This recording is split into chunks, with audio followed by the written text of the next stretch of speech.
hurt. You're gonna be hurt when you start pounding that ass. I was supposed to play the intro.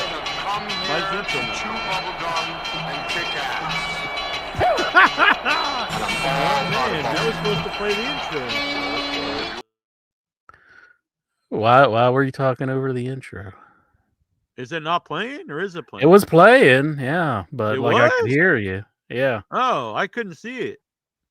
I don't know. StreamYards is acting funny, I think. Is it playing now? No, it's not playing now. It stopped, but I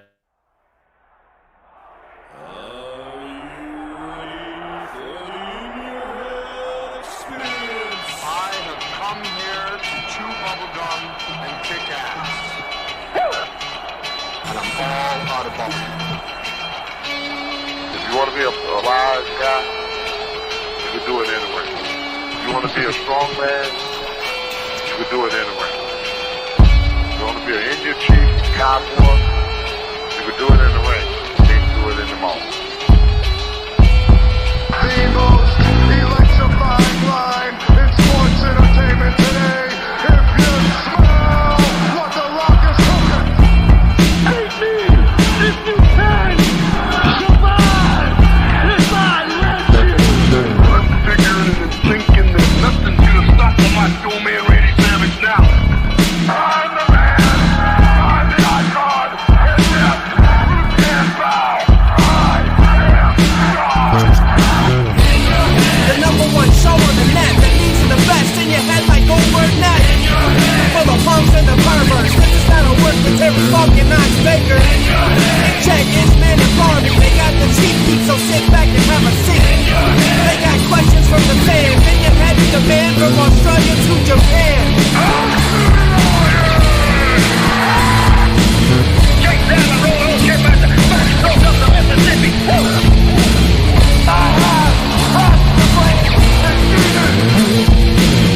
We are bigger, we are faster, and we are all night long.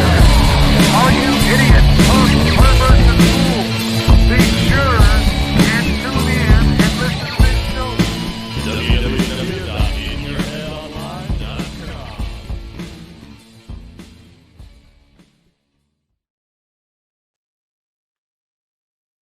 Boom! And we are live here once again at In Your Head Wrestling Radio. I'm the internet icon, the pride of the pilgrims, the most honest man in all of podcasting. Just get back from New York City. Get a rope! Jackie Jones, off my right-hand man, the audio soulmate of myself, and 1 inch the biceps. enforcer of the Headyverse. Oh, I'm sorry, I jumped the gun. Sorry. 1 inch biceps, the power goat, bah, the boss baby, the king of all the marks, the goat man.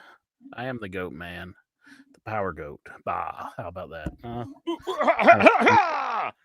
All right, and we are back. We've been away for a couple weeks. Yeah, We are back, and I've not seen anything because I've been in New York for a while. but you did meet a professional I wrestler. did. I met Brody King at New York Comic Con in June. Did he kind of roll his eyes and just went, "Why couldn't it have been Incher?" Why do I No, gotta meet we Jackie?" bonded. We were talking about what a big bitch Incher is. And we started no. laughing. And then we took the selfie. Mhm. But I saw him. He was actually looking at the wrestling figures. He's a big I didn't know this, but he's actually a big wrestling figure collector. Oh, does he collect his own figure? I don't know, maybe. I'm going to when they start making them. Someone needs to make Jackie Jones and the OIB figure. Mm-hmm. That would be pretty awesome. I do have an idea for a 2-pack Incher. I think they should put out the push it and pull it double pack, and it could be Pat Patterson and Steve Lombardi. Thinking of us is what made you think that, right? Exactly, the push it and pull it duo here. Yeah, that would be a pretty good set, I would say. Yeah, put them together and yeah. And a modern, like a Kamala out of character figure, just like in overalls and like a guitar. And That'd if be there was cool. like a little sound like button you could push and it would sing, it would go push Yeah. it and pull it. Right. Or my Sting doll there, you squeeze him and he makes the sounds. Yeah. Yeah, I don't mean no harm here. So that was Make cool. Yeah. So make I Pat that was Patterson scream like a screaming like a girl, push it and pull it. For people who don't know what we're talking about, is a fantastic Kamala song about loving sexual encounter between two men in professional wrestling. And I like after he performs this extremely offensive song, he just goes, "Don't mean to hurt nobody's feelings now." Right. Yeah. just that makes it all right. They're all Yeah, good of now. course, it's fine. Mhm. But so Brody King, if he's listening, I'm glad he's happy. So he was over at the major podcast, I believe. You know those guys. They do wrestling, a bunch of wrestling figures. It used to be Zach's. What's his name? Used to be Zack Ryder. Zack Yeah. Ryder and Matt Cardona. Matt Cardona, yeah, and I know it. Kurt Hawkins. Is it Kurt right. Hawkins? So they, yeah, but I think he's a different name. But anyway, they weren't there, but they had a pretty big booth, and they had the new Brawler figure. They had a Bruiser Brody figure. They had Tony Storm. The Tony Storm was cool because you could get it like regular or in black and white. That was pretty neat. Yeah, that's pretty But awesome. Brody was also there as part of the Pro Wrestling Tees booth, who I also did go over. I didn't get a picture because he was at the booth, but I did actually talk to him, and he remembered being on In Your Head. That was a Hornswoggle. Ah, excellent. So that was cool. And Yeah. Danhausen was there. He kept giving me like an eye. I don't know what was going on there. If he recognized Maybe you're just me. paranoid. Yeah, he's like, this guy's shady. I want to call security. I don't know. Maybe. Comic-Con was fucking huge, Incher. That place was packed. It was hard to even move around. Really? That sounds You like move like this. I hate it when it's that packed. That's like Yeah, I agree. I'll be honest. And so much stuff I had no idea about. Like, I no knock on this stuff, but I don't know anything about anime. Lots of anime stuff. A lot of gaming stuff, which would be cool. There a lot of cool stuff. Like the lines were giant because my friend Craig had his two sons with him, and they stayed in a line for 2 hours to buy some kind of Comic-Con exclusive plush anime stuffed animals. And they were like $150 each. Plus, you had to stay in a line for 2 hours to get them. It should be free after waiting for 2 hours. Once you get up to the front, they should just hand it to you and say, "Thanks for waiting 2 hours." Yeah.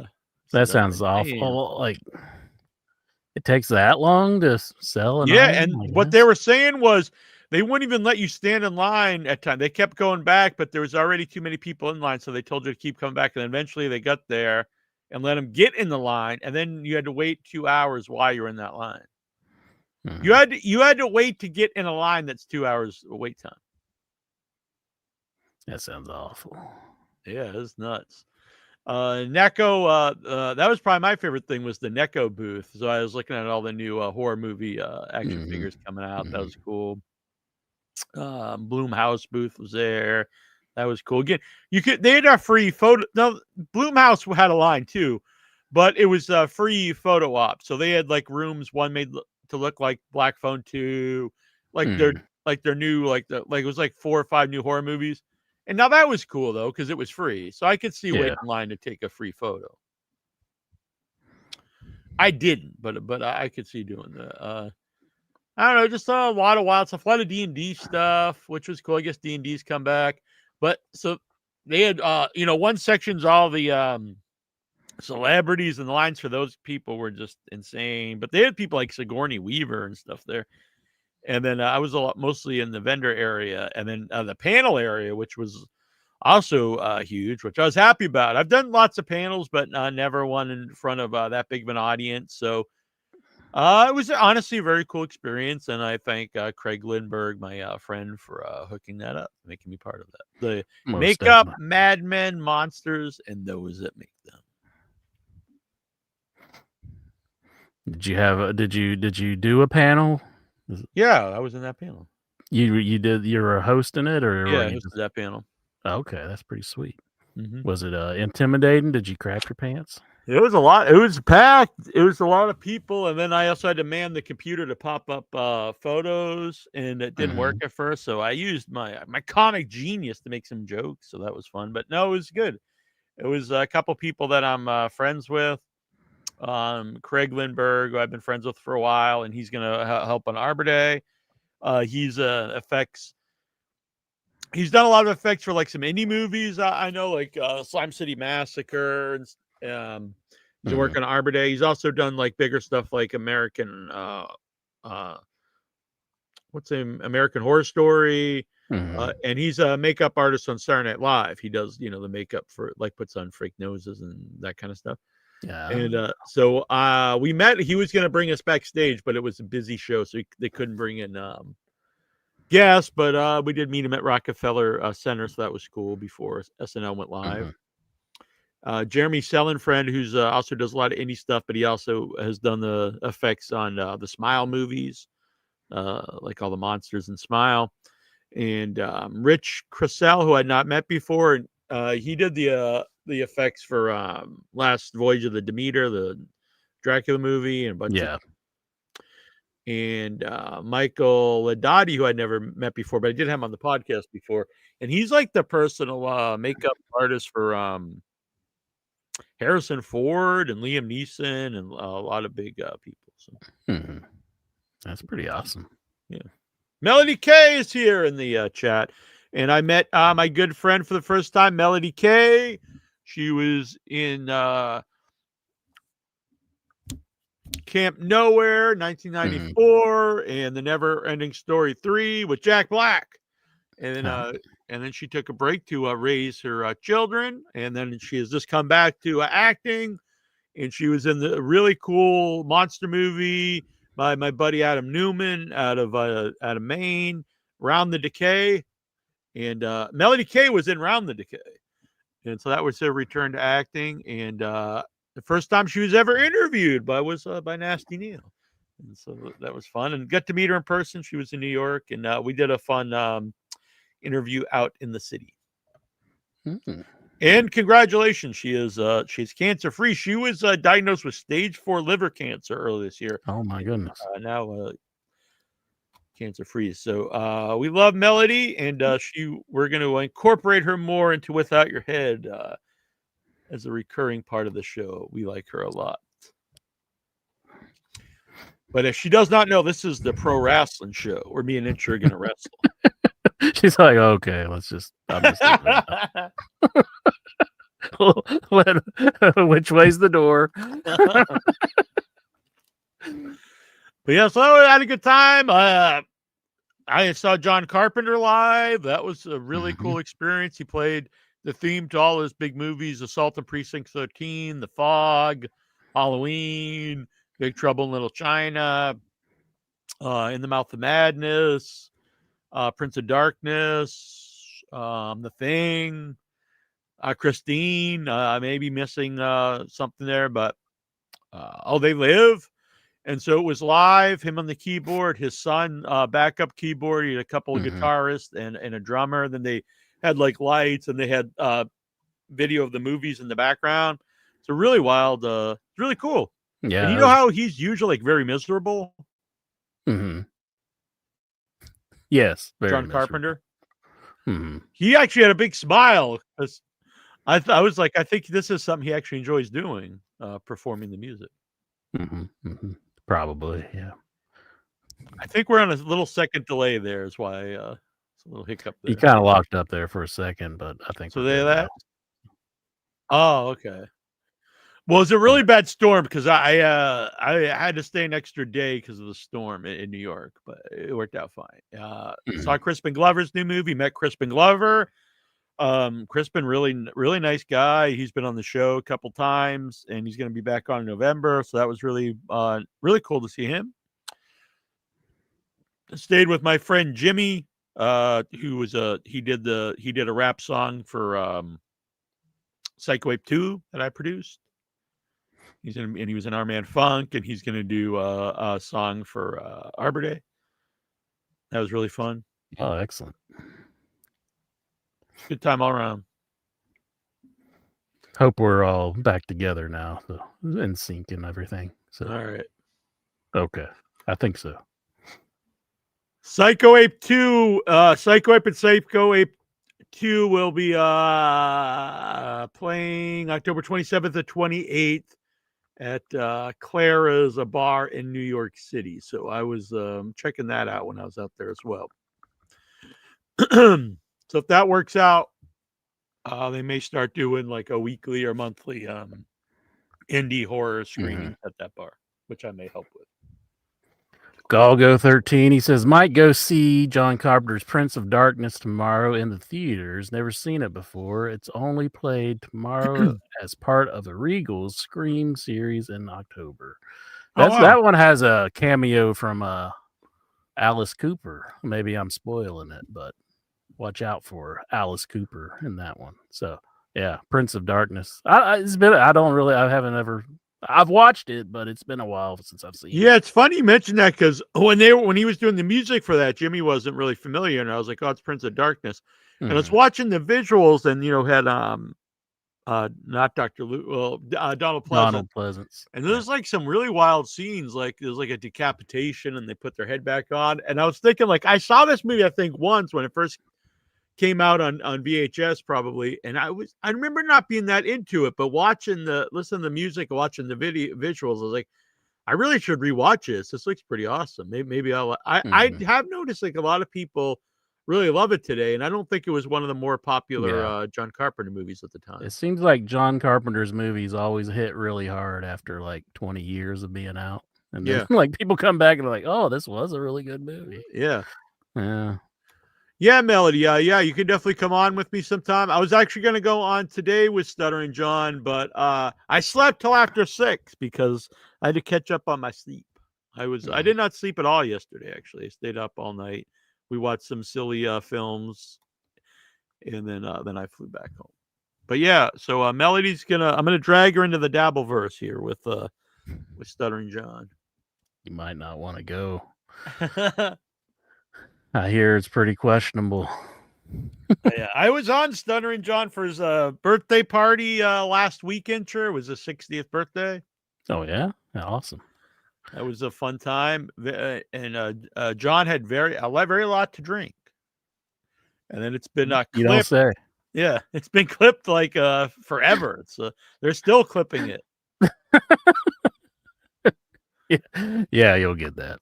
Yeah, so if you're on these shows, then you're like you go everywhere. Yeah, even so it's like a week and a half ago, and it was last night. I was just like in the apartment and by myself for a little bit, and they were watching it on one show BYB, and they were watching it on like one of the Shuley shows. I was like, oh my god, like I don't know if it was really that riveting. But... Yeah. The Stuttering John heads, they love it. They love him. She just wants to. It is fun. It's fun, and Melody's tough. So if people give her any shit, she'll just give it back. We got Dan Bouchard here. So wrestling incher. Wrestling. Yeah. Jackie Jones, last Tuesday, we had a head-to-head night of NXT and AEW, and I watched both shows. And if I had to say which one was the better show, I mean, I love AEW, but I would say probably NXT was more really planned out. And I hate to admit it, but I do think they had because they booked around for this show, right? So they had Ethan Page. He had his big match with who was he facing? I know who he was facing. and they also had Survivor Series matches. Like the girls and the guys had one. So I would probably give it to NXT for the better show. And that pains me to say, honestly. But AEW wasn't bad either. But I hear like all of them are kind of suffering in the ratings as of late. Yeah, well, ratings just are down all over the place, I think. I mean, isn't it? It's football season now, right? So Yeah. that always hurts them. And if I had to point to anything, I would say oversaturation. Oh, yeah, there's like endless wrestling on every day for hours. And then like when they try to like put their shows up against the AEW shows, it just makes even more content. It's like there is a limit to how much people could possibly watch, I would think. Yeah.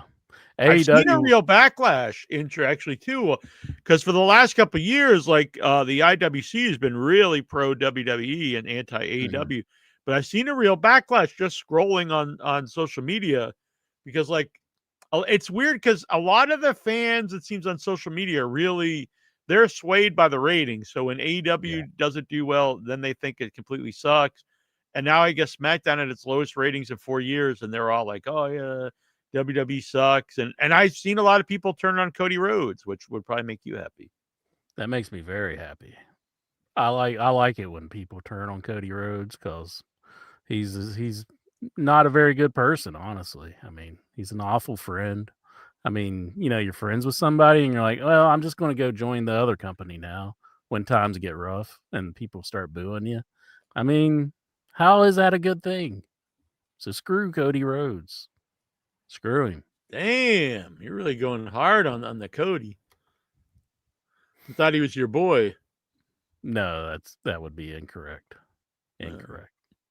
But yeah, it seems like people. I think it's just too many damn shows, because you miss one, you kind of feel like, well, can I watch this next one? I feel bad about missing that one. Right? It's like, can I continue? But it's like they're hitting you with so much stuff. It's like I can't keep up with all this.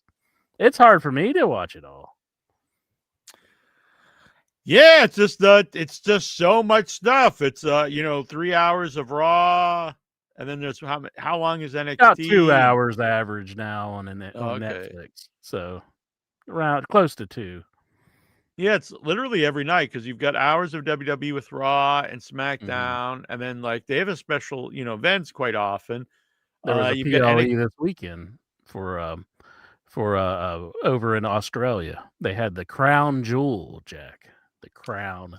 So they're just using that term everywhere, huh? I thought Crown Jewel would really just I think they're getting it out of Saudi Arabia, because Saudi Arabia is going to be getting like regular pay-per-views, it seems like. I mean, they're getting WrestleMania next year, so oh boy. That's another thing I think a lot of people I'm glad that we're starting to. Yeah, we're starting to see a lot of backlash against that. Against them going to Saudi Arabia. I think people didn't think that it was going to go like this, that they would actually perform a WrestleMania for Saudi Arabia. But I think that now they see it's one thing just these random shows. Yeah. They're like, oh, they're just giving them the crown jewel. No, they're going to give them big shows. I mean, WrestleMania is going to be there too. Not WrestleMania, but Royal Rumble. Isn't it going to be there this year? So Royal Rumble and WrestleMania. I mean, goodness, that's like one of the biggest shows. Wrestling fans really plan like these, not even just WrestleMania itself. Like they go to the WrestleMania. Then there's all these indie shows around that weekend. There's other shows that like it's an event like that whole weekend. You know what I mean? And they take that out. Plus, it is an American thing. It's WWE, WWF, WrestleMania. And then not only just another country, but like a very questionable country. And I'm glad to actually seen some backlash against the comedians who did the big show in Saudi Arabia. And all this Saudi Arabia stuff, it's just all propaganda to whitewash Saudi Arabia. Yeah. I just hope GCW can like book an event over in Saudi Arabia so they can run their show on the WrestleMania weekend. Yeah. Do you think the Saudi Arabian fans would be up for some GCW? Do you think they could? I wonder how they would take to like these hardcore things. It's just like, let's put GCW in Saudi Arabia just to see what happens. See if the fans show up, and I'm sure there's people over there who know them. I mean, Do you think this really works? Do you think like anyone really like they fly their family over to Saudi Arabia? no, I don't think anybody does. Honestly, I mean, like, there's no way, and like you're gonna have to tell your wife to be like, not showing any skin. Yeah, you got to wear this beekeeper's outfit. Yeah, it's like that's not like a. And would you It's want not a like vacation? if you had daughters, would you want to bring your daughters there? Yeah, look at how it was. Like, look at the women being repressed. Yeah. Aren't you glad you live in America? Yeah, This is maybe fun, it's a scared kid. straight or thing, something. I don't know. They were. I did see that the clips where the fans were chanting like "fuck Saudi" and Oh yeah, I didn't catch that. Maybe they edited out of the one that I. Oh, I think they did actually. I think it was on the live Crown Jewel thing.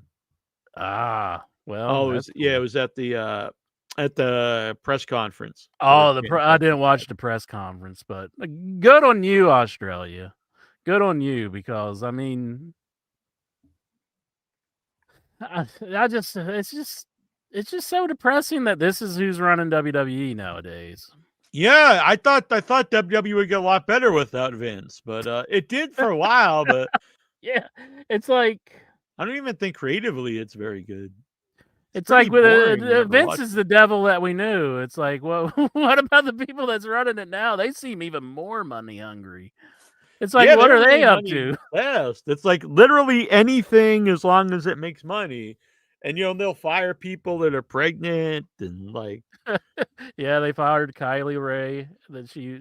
But she was on one of those the ID thing. developmental But kind of still at the ID. same time, That's don't what you it think is. like just like the look of it, like why not like let's wait till she has her baby? Like so yeah, They're like, and she's no. getting paid like it's probably nothing. The company makes billions and you're firing someone who makes, tens of thousands. There was a pregnant lady whenever I got fired from the bank in the whole group with me. They had a pregnant lady there and a bunch of Yeah. older people, and they were ruthless. They just got rid of everybody. Yeah, I can't say I want Vince back because I don't No. really think it's any better without him. Yeah, maybe it is in some ways, but I don't know. I mean, Vince would have done the same though with Saudi Arabia. I bet. Do you think he would have took WrestleMania there? I don't I know. bet he would have. He might not have taken WrestleMania there, and I don't think we would see all the advertisements all over the ring because that was something he was. No, the advertisements wouldn't be done. That's for sure. But the Saudi stuff, I think, would have happened. I think that was just in the works. I think he would have delivered a Saudi Arabia show. Yeah. But I wonder what went down where they held up all the wrestlers and Vince was already out of the country. Like, you remember that whenever they stopped him at the airport and they wouldn't let It was him like leave? the FDR was there and stuff. Yeah. Like what was the deal with that? What happened there? Because they really kind of just hushed it all up. Like they never really told you the whole real story. And some of the guys like kind of hinted that there was more to it, but no, I'm sure there was. There's got to be a lot more to that we don't know about. So, but Brian or whatever here, one of our producers here, along with El Santos World and the Lurker, I found out I get the ESPN app thing through my cable, so we'll continue to watch as much WWE as ever. Which basically he might watch WrestleMania and the Rumble. Now, if you have ESPN, you also have to have like the upper grade, though, don't you? Yeah, there's like a lot of stuff. I know I don't have it on mine. But I think you can have like the first step of ESPN, but you got to have like another step that you got to pay for. So you better make sure that you have the premium one. On mine, it's $30. So you got to pay $30 a month just to watch Raw. Mm-hmm. Right, and then or not Raw, but the pay-per-view, and then you got to have Netflix to watch Raw. Is there anything you can just watch WWE like on TV? SmackDown just on NXT TV? and SmackDown is on USA Network. If you're in the States, now if you're out of the States, I think it's on Netflix. Oh, okay. So only in the States it's on USA Network.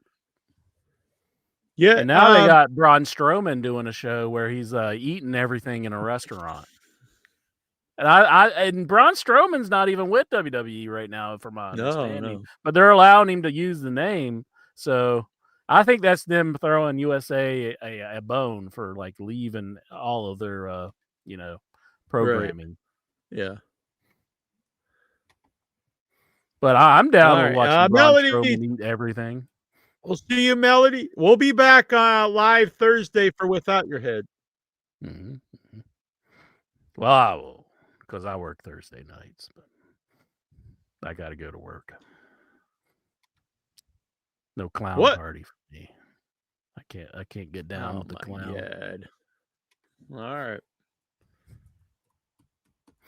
All right. Just replying to something here quick. Yeah. The clown party was fun though, Incher. Did you watch any of it? I've seen the clip where the girl staples her arm. Yeah. Did you cry? Yeah. And you're like, that's right. Bleed for me.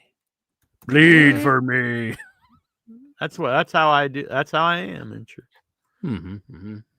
I saw the glee in your eye whenever she started bleeding. And you're like, yes.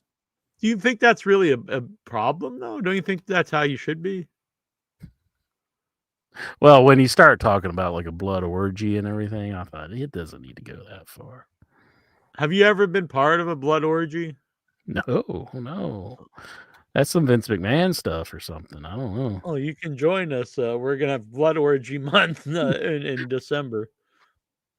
Vince probably has a different type of orgy. It's not a blood orgy. It's probably a little more gross. As gross as blood can be, but I think he... Thanks, Melody. She became a member on Without Your Head. We appreciate that.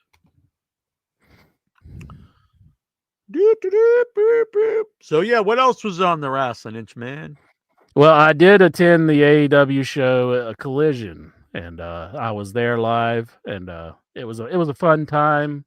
Nigel McGuinness, he walked right across my path when he was leaving the commentary booth. I thought about saying, "Hey, Nigel, I love you to death," but I was too scared. Don't kill the man. Yeah, it's like, what? Don't kill the man. I never. You said you're gonna love him to death. Oh, well, that's the Carol Crockett kind of thing. I know. If you think about it, though, it is kind of a weird saying, isn't it? It is. Now I'm going to retract my statements about Nigel McGuinness loving him to death, and I'm going to say I just love Nigel. All right. Here's just a quick. It's only 30 seconds. Here was a highlight reel that Tara made of Clown Party. And then at the end of every month, we have them fight to the death.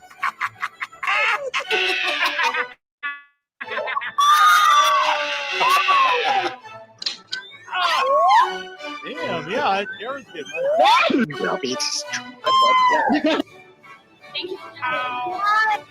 Here we go. There we go. Hit through the roof. Oh, that's pretty hard. Okay, here we go. Spin the wheel. All right. Well, Stop hitting yourself. I feel like I love a little chaos. there you go. You think AJ knows what he's got himself into? He's like, Why? Yeah, he's having a good time. He seemed a little overwhelmed there towards the end. You got to indoctrinate them into the Without Your Head world, Incher. Incher got out. He's like, I've got to get out before they start stapling stuff to me and putting stuff up my nose. Yeah, I didn't want that. Anthony Chobo, he's a good man here in the Headyverse. Lovely. Like someone to know when you're at that show, Incher, did you ask the AEW ring crew if they can sell the AEW logo? Yeah, I did. I stopped one of them. And I was like, I know this seems like a strange question, but I have to ask for my man Lexar. He wants to know if he can purchase the ring canvas here from AEW. And the guy looked at me and he's like, get lost, loser. Damn. So I got lost. Must I'm have sorry, got Lexar. They just weren't going for it. I was have like, got I did run into the production crew because when I went to go get our seats, somebody was sitting in our seats, and they just looked like they were supposed to be there. They're like, and it wasn't marked very well. And I was like, is this where I'm supposed to be sitting? So I was like, well, I'm going to go get one of those usher guys, because they said, you guys got to move. You got to get out of this area. And which I found out it was because the Death Riders were about to make their entrance. So like, I went and got one of the usher guys, and I showed him my seats. I was hoping he'd come back and be like, hey, you guys who's sitting in their seats, get the hell out of here. But no, he just pointed and said, you're over there. And I'm like, so I went over and I started like walking in. I was going to try to make conversation. And these people are just like standing there. Like, it's not your seat. Get the hell out of my seat. Now, one guy did talk to me, and he did seem legitimately confused. And I'm going to take it easy on him. But the other two dorks that was in our seats, what the hell's the matter with you? I mean, I was under the gun that night because I was on the clock. That's all I'm going to say. I was on the clock, and I needed to get people in their seats, and these people were not helping me. I already got ran off by the production crew earlier because they're like, you can't be in this area. And the freaking guy that I went to go give my ticket to and be like, please get these people out of my seats, he just goes, you're over there. So the fine people that was in row 2 that helped me out, and they said, yeah, this is where you guys need to be. And then I turned my head, and the people who were occupying our seats, somehow they just magically disappeared. So the whole time the Death Riders were walking into the arena, and I was fighting to try to get into the seats that we purchased. Damn. And it was very difficult, and I ruined it for the people who were like in the same area who helped me out, and I apologize to them because I'm sorry, but it was the freaking idiots who were sitting in our seats and they wouldn't move. So to those guys, don't ever do that again. I mean, that's just being an asshole. And I walked up and they were just sitting there like, what's this guy's deal? Like, why is he trying to move us? You know you were in the wrong seat. So don't sit in the wrong seat I can understand if you're confused, but don't just sit there and act like, oh, well, this is where we need to be. Because, that was really embarrassing. I was told by the people working for AEW, and I showed the guy my ticket, and he was like, no, you need to get a hold of one of those yellow shirt guys. And I was like, oh, my God. I was like, we got to move, guys. Let's go. And, yeah, I had a group of people with me. So it was very – so it wasn't easy. Right. People, so I'm not going to get into it too much. I was on the clock. That's all I got to say. Right. It had something to do with my employment. And yeah, but we watched the show. It was a good time. Like I said, Nigel walked, and one of my buddies got a hold of Arcady Aura, I think is her name, and got a picture with her. But it was a good time. I would have preferred. I don't like being on the floor, but that's where my employer, unless you're front row. My employer got the second row seats, and if you're a short guy, it's kind of makes things difficult to see everything. So it's either front row or nothing. That's kind of the noob seat, honestly.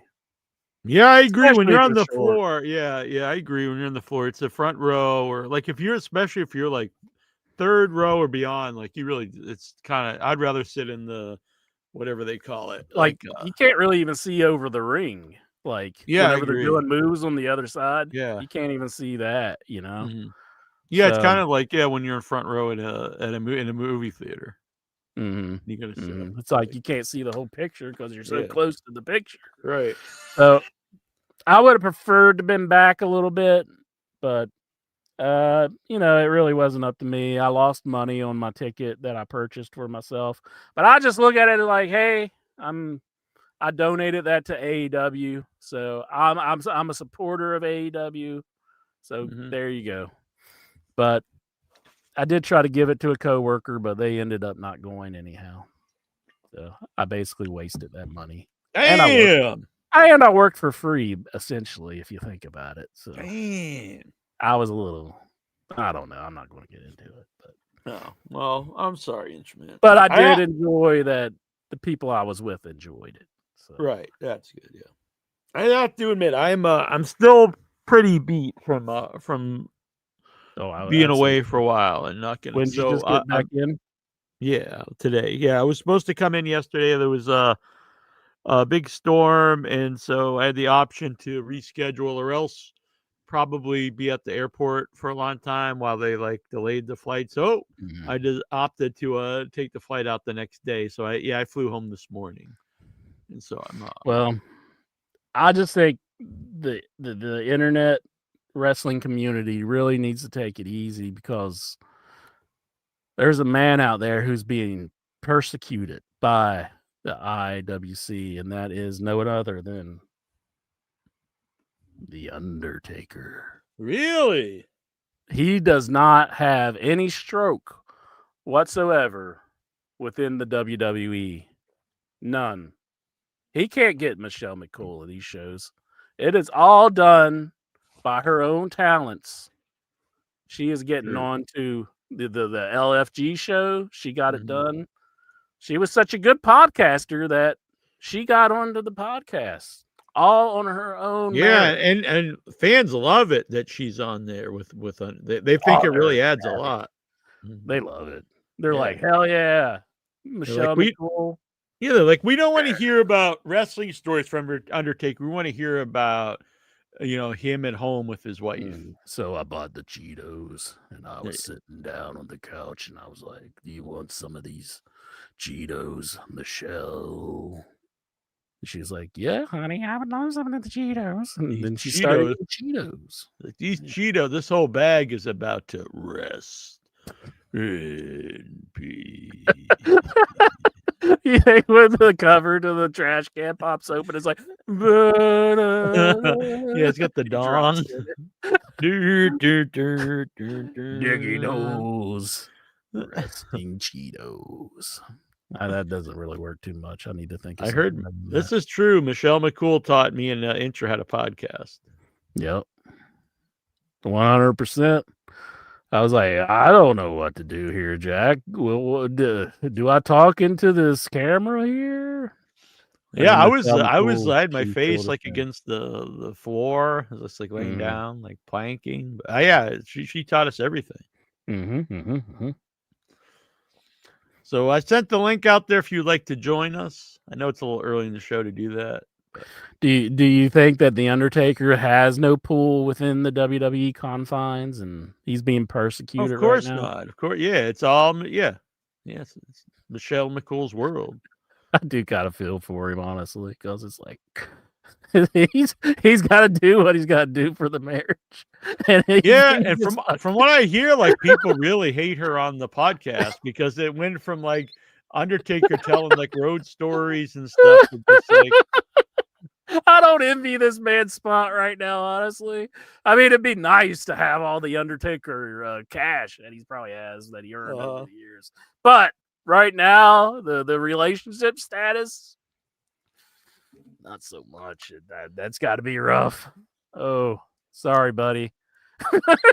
That's all I got to say. Sorry. I know it. It's like he's damned if he does and damned if he don't right now. It's like if you don't have your wife on the show and she wants to be on, honey, I think you need to keep your ass off the show.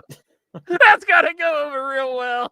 Because how many stories can she even have? She was only there for a few years.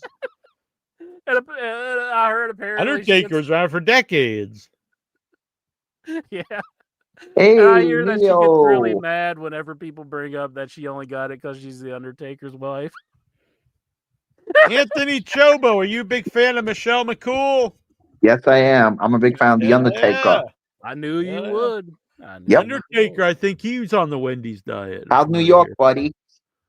I had a great time. I got my New York hat. It's a little hard to see because it's black on black. Yeah, I had a great time. I went to a bunch of stuff. So I'm going to miss, though, having 24-hour delis and pizza places that you can walk to like No. at any time. No. But I went to also a Nick realized game that yesterday. probably not good for me either. I went to a Nick be game able yesterday, to Neil. go get a big ass sub at 3 a.m. You know. But they're good. I went to a Nick game. He went to Hell a Nick yeah. game. Hell yeah. But we lost, unfortunately. We had a good food and everything. We had Pepsi. We had Pepsi. hot dogs, hamburgers. The Knicks, that's a hockey team, right? No, that's basketball. Oh. Is Dang. basketball the thing with the thing that rolls across the ice? Yeah, and we had a good time. There was no dancers. There was a bunch of all in. There was a bunch of legends at the Knicks, former Knicks players. Hell yeah. It was good. And I had Was Wendy's this Chris past Jericho's dad Friday. there? He used to play for him. Who? Chris Jericho's dad. Oh, did you see there was actually I was not there that day, but there was a big wrestling angle at Comic-Con. I saw that. Yeah, Mox and Darby Allin got into a big fight, but I wasn't there Yeah, that day. they got into a big tussle. Yeah, I was in there to see and that. I heard that they're coming out with a Wonder Man trailer. Hell yeah. Wonder Man's gonna be good. Who's Wonder Man? Wonder Man is a superhero. Who makes Superhero. Wonder Man? DC? I like Wonder Man. I don't know. Wonder Man's Man. Marvel. He's Marvel? Using the Secret Wars. Secret Wars.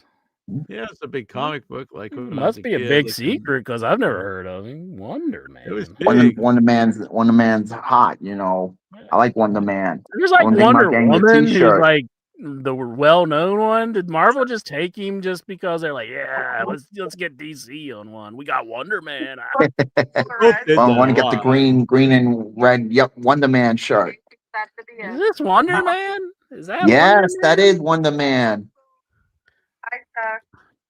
Who the hell is Wonder Man? He's a superhero from Avengers. I don't know. You're making this up, Chobo.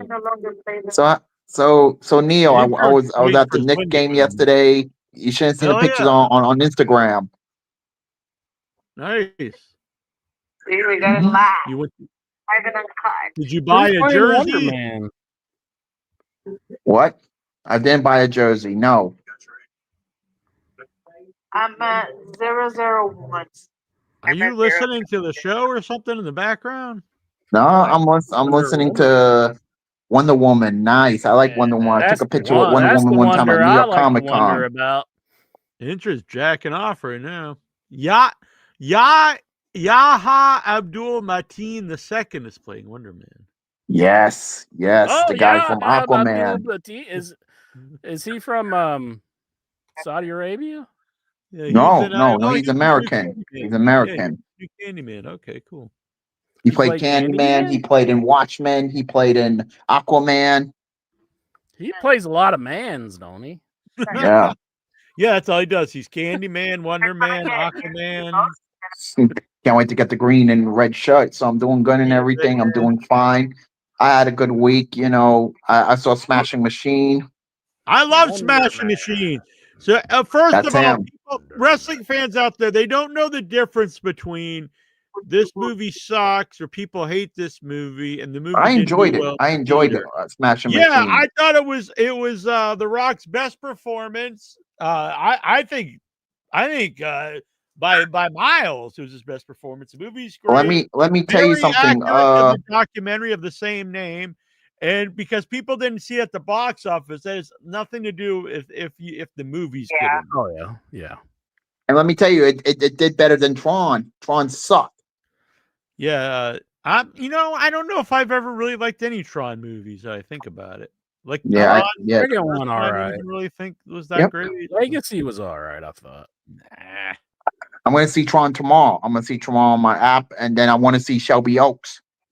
Shelby Oaks is great. I actually saw it a few weeks ago, and I interviewed the director, but I was not allowed. I'm not allowed to talk too many details about the movie. But the interview with the director will be up soon, and I I can say I like the movie. I like it a lot. I'm seeing it at the end of the month, Shelby Oaks. Yeah, it comes out I think the 27th. So I can't wait. I can't wait. I can't wait for Wicked. I can't wait for Avatar. I can't wait. I can't wait for a lot of things to come out. You know, I just signed an NDA intro. I'm like the women in the WWE. you need to get a without your head wrestling figure of me. Oh hell yeah! All right, Jack, The Wendy diet. the day you asked me to sign an NDA, I'm punching you in the face. I'm just gonna punch you right in the chops and just run if away. OIB wrestled Showboat, people wouldn't know who was who. It'd be like Yeah. I'll be Oh, in now a I look mask, like you know. Showboat. Is that what it is? They're saying we look like the same person. Yeah, you guys look similar, don't you think? Yeah, I lost weight and everything throughout the years. Yeah. Yeah. No, I don't see. You know, I'm thinking about Mighty Year. How you doing? Mighty Lexar. What up? Lexar's not wearing a white shirt. I don't even know if it was him. Wearing a USA shirt. Now it's getting cold here, and I decided to wear a sweater. All right. It's getting hot in here, so take off Hey, your Jonathan. clothes. Well, let me tell you something, Showboat. What up? Damn. We got the You know what Burger happened King on guy here. Raw last night? Division broke up. Hell See, yeah. What you gonna do? Say that Paul Heyman's going to go with Braun Breaker. Gotta go. And they're going What you gonna do when Braun Breaker runs wild on you, Showboat? Damn, you ran the man off. Oh, yeah. So what do you think about He was this? intimidated. He knew what was gonna happen. Damn, Jackson's coming in hot. What you gonna do, Lexar? It's the white pepper. White pepper here. What you gonna do? So my so I was on Stuttering John's show, and Keanu Thompson, a stand-up comedian, she says that I'm too sweet to be nasty, so she renamed me Brown Sugar. Why do we got two Lexars here? What's going on? Who is the real Lexar? We're an Lexar sandwich. Oh man, that's nightmare fuel. Hey Lexar, do you know this guy? Is that Lexar? Whoa! He had like people trapped in his basement, and he was an AEW fan. That's the third Lexar. If you got anybody trapped in your basement that we don't know about, Lexar, could you just please make it sure that you're You ran him out of here. You caught him. Could you at least let me get done with my bit, Lexar? Yeah, I knew he was gonna run. What you gonna do, Lexar? You at least say you're a huge WWE fan. Don't say you're an AEW fan. I like that all everything about this guy. He's like this crazy guy who's kidnapped people and made them into slaves, and all the headlines are AEW fan. He liked AEW. Cody put him up to it.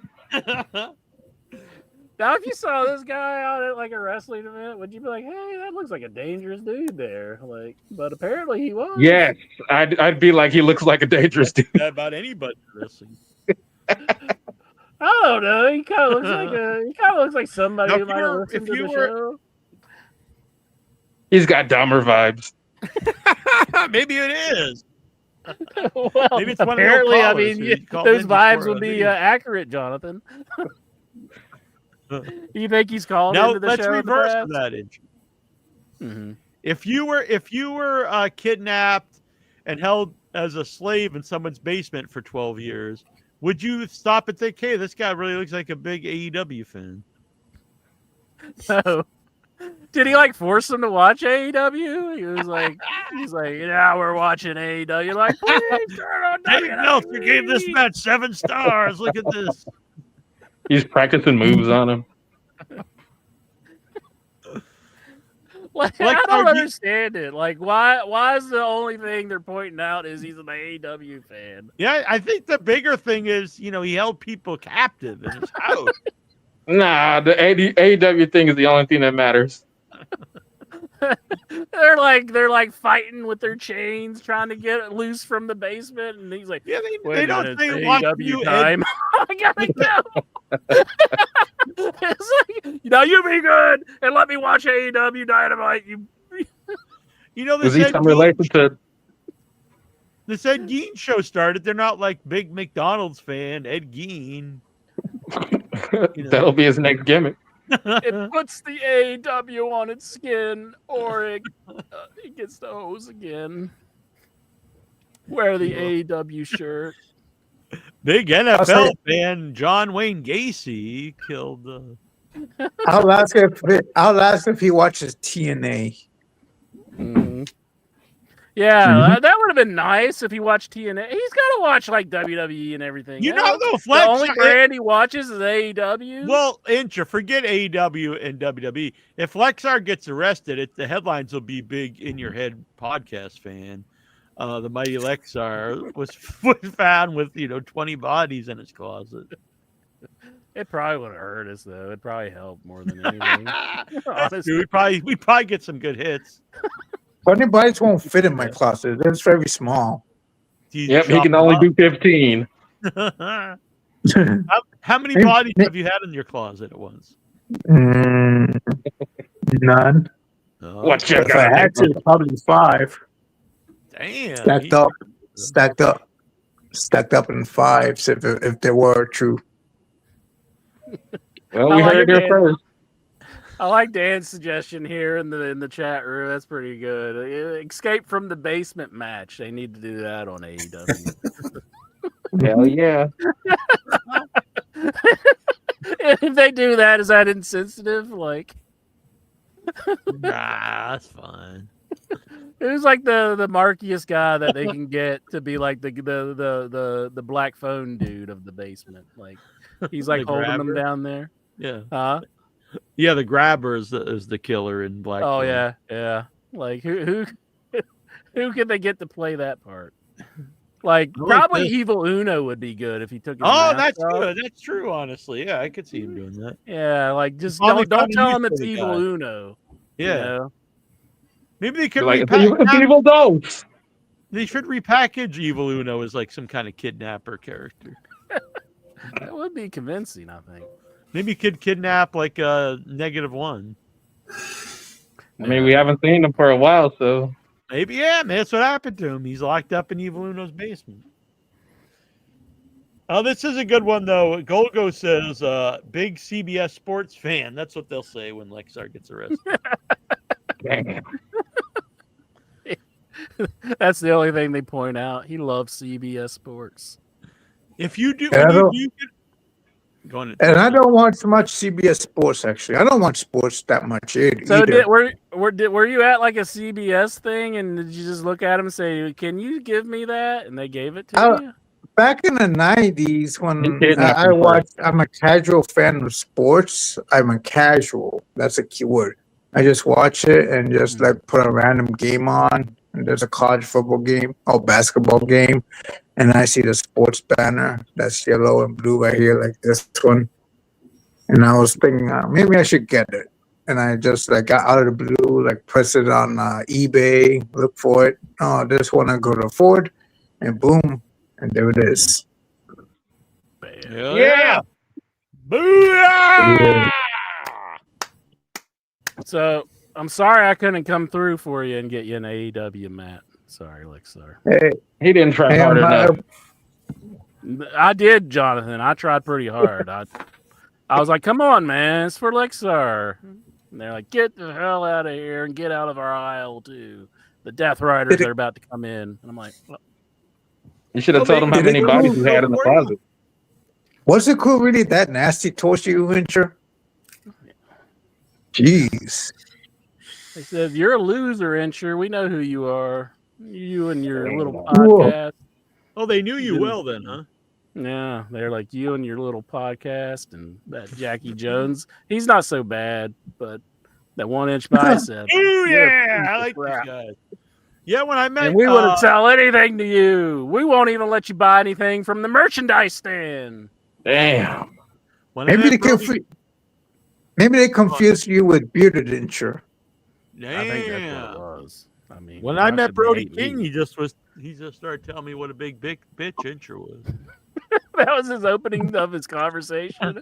It's like, your co-host is like a real big bitch. And then we bonded right away. It was like instant bond. He was trained by the Santino brothers. Really? Yeah, I The think he was. Santino Morella brothers? No. He learned how to do the Cobra. The guys we had on the show, you know. Yeah, I know. Supreme and Chaos. Chaos. Yeah.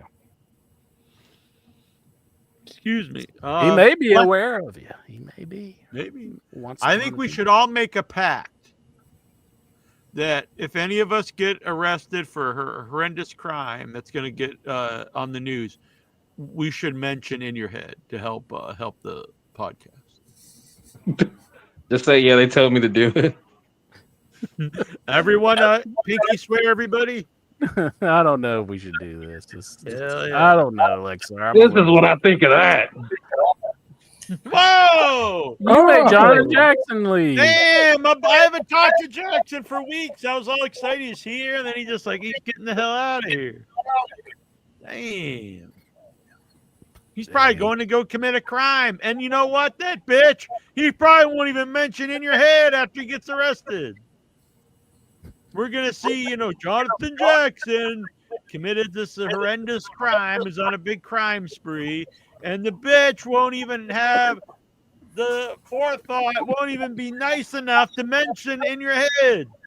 So, let's say, the guy who, likes to sniff ladies' butts in the supermarket, if he's getting arrested, do you want him to look up and be like, listen to In Your Head? Yeah. Yes, exactly. This is my new marketing thing. We want criminals to just, used to be like if you want a sporting event, you said, I'm going to Disneyland. I want criminals, when they get arrested, to say, listen to In Your Head. In Your Head is my favorite podcast. That'd be sweet. Everybody needs to tune in every Tuesday night. Yeah. And then it'll get picked up eventually. It'll be like, another In Your Head fan caught for this horrendous crime. People will be like, man, I got to check this show out. See what's all the hubbub. I think it'll work. I think so, yeah. I think we're on to something. You think so, Lexar? Yeah. So what's Sal Vic's doing?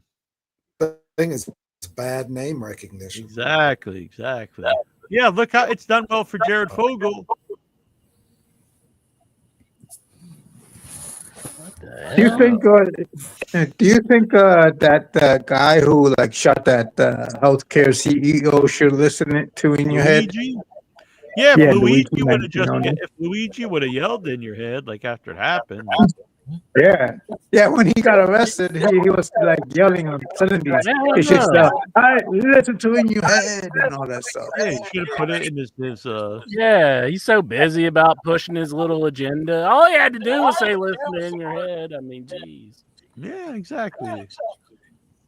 Or maybe write it on one of the bullets. I was gonna say that, but then I'm like, maybe this will get us flagged or something. I'm like, well, I just did it for us, Jack. Sorry about that. Maybe don't go that far. Want to be murderers? Yeah, let's not. I take it back. I'm sorry. How's Vic doing? I don't want to do any classes either.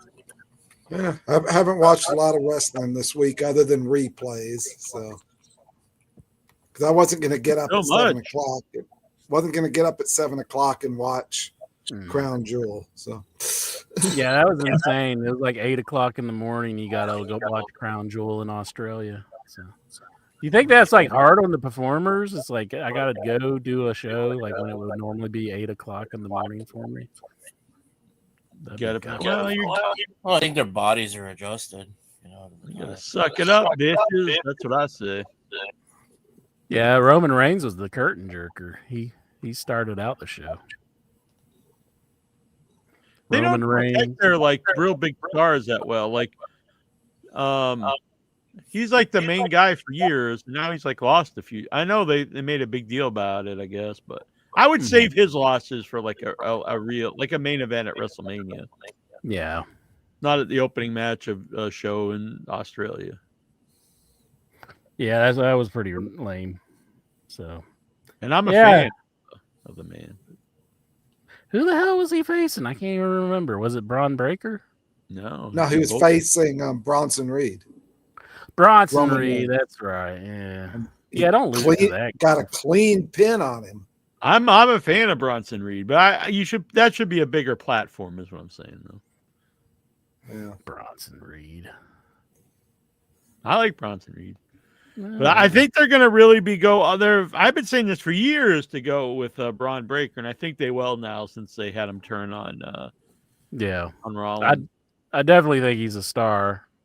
So kind of too early to break that group up. And where does this leave Seth? I mean, this isn't good for his career.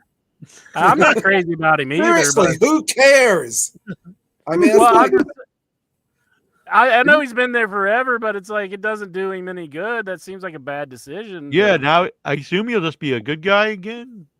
Yeah. Well, he may be on the shelf 6 to 12 months, depending on who. Oh, maybe that's why they did it. The boy that cried wolf, he fakes the injuries, and then boom, real one comes, and now everyone's like, "Oh, it's probably fake again," you know. Like they're saying he tore a rotator cuff, if you can believe that. So, like, does the doctor walk in the room and just slaps him and is like, "Get up, faker"? Just exactly. We know you're faking it. That's what happened to Larry Zerner in Friday the 13th, Part 3. Mm-hmm. His throat was all cut open, and they're like, "Oh, whatever, Shelly." And then he just lays on the floor dying. Ooh, kitty, Mr. Stripey. Mr. Stripey. Mr. Stripey. Boom, boom. Yeah. Lexar, you look like you're being held hostage or something. Maybe It'll he be is. Why? next week, so. It's my hair. Maybe I got him locked I in didn't the say other that- room, and I'm like, "You're going to act like you're a caller to the show." I didn't go to your strip club when I was in New York, Lexar. You're missing out on all the fun. That's all where you the get, hot what I ladies. understand, the best lap dance ever. Damn. Actually, it's Jersey, but New York is okay too. I had a good time. though. At least in New York, they take off the tops off in New York, but in New Jersey, they keep them on because of the state regulations. Damn. Do you The still state doesn't ever have drop a load in the shorts, even if they have the top on? Yeah, and by the way, I tried to look up those shorts. They're kind of expensive, though. Those pants that you talked about yeah. 2 weeks ago. Yeah, where you can just jizz away in your pants and it's so Mhm. They're kind of expensive. So. Maybe you can ask Santa if you're a good boy this year. Maybe Santa will bring you a pair. Hell yeah. I think that's something Santa would bring for you. Yeah. Mm-hmm. Yeah, put it in a nice, neat package. Do you think you could ask your aunt for? Do you think you could ask your aunt for something like that?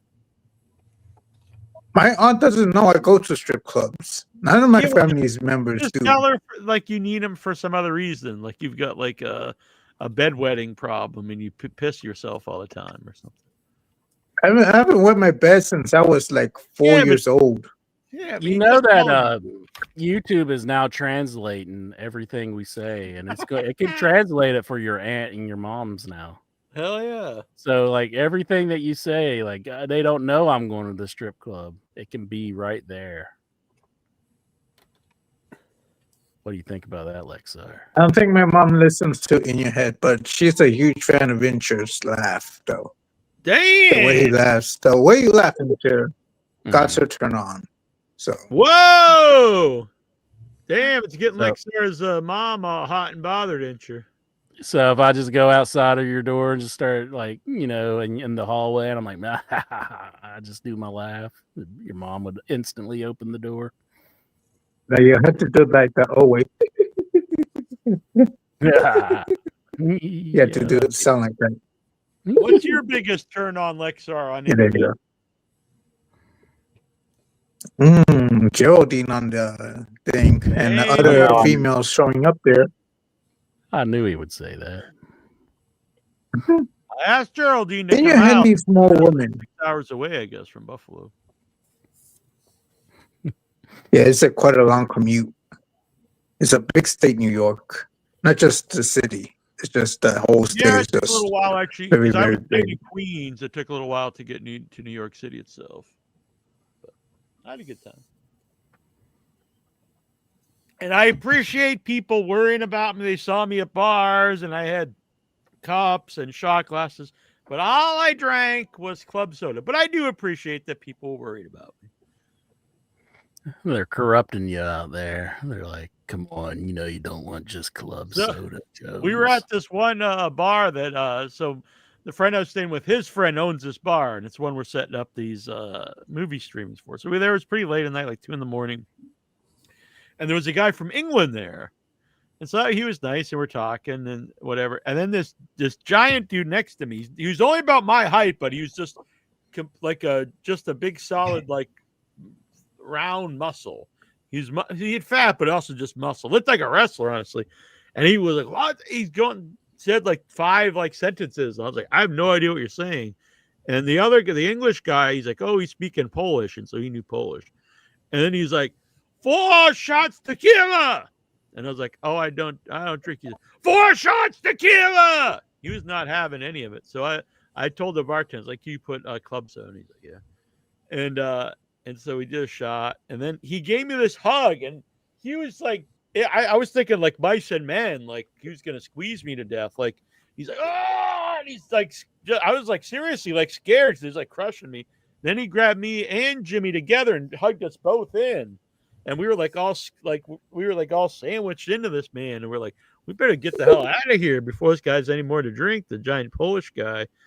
And then he's like, 4 shots vodka. And we're like, oh, we got to go. He's like, why go? No go. 4 shots vodka. And we're like, no, we got to go. We got to go. So we get out of there. But so we left him with the English guy. I assume he just crushed him at some point. Now he's dead.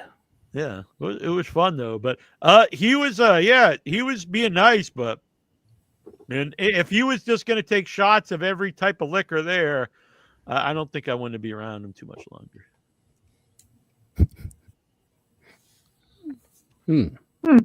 But he was a good fellow, and he had a bracelet on, and we were trying to find out what it was, and we found out because he couldn't speak it. He just knew a few words. It was he just came from a singles night. And no offense to the guy, I don't think he did too well there. Didn't speak a word of English, or very few words of English, and liked to crush people. Smash. Yeah, and but drink. maybe some And people drink. Yeah, and drink a lot. Nasty near world order. I agree.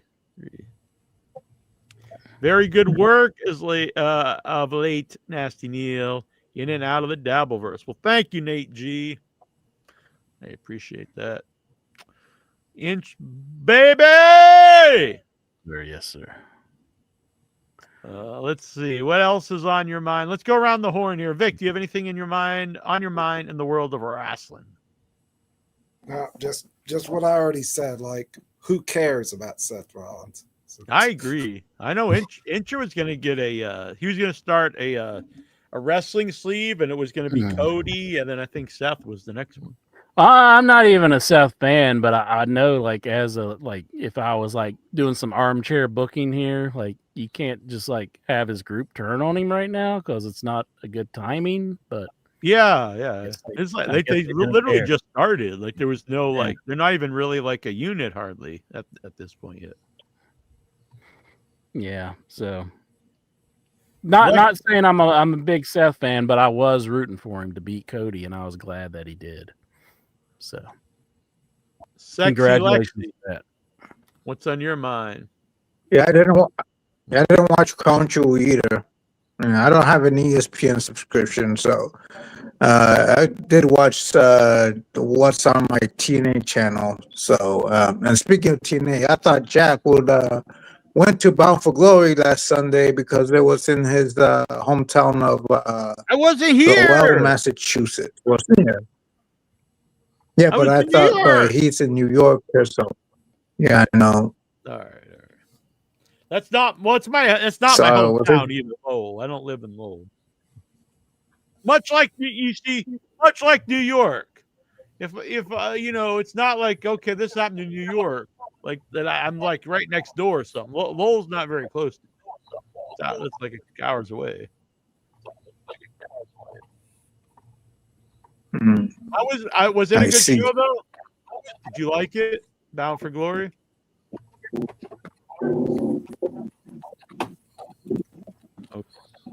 Goosey, what's on your mind? I watched Crown Jewel. I was stupid to watch it. That was a good show. The A next lot of night, people I had did- on the yellow I- Cena shirt. Like that was kind of insane to see. Yeah. Like everybody with That was a John really Cena good shirts. match. Yeah, that I'll was give fun. that. I'll give them Cena credit needs- on that one. How they did like a lot of the people's finishers and stuff, and so that was probably one of the best Cena retirement matches so far. Yeah, really, the only match I really didn't pay much attention to was the women's tag match.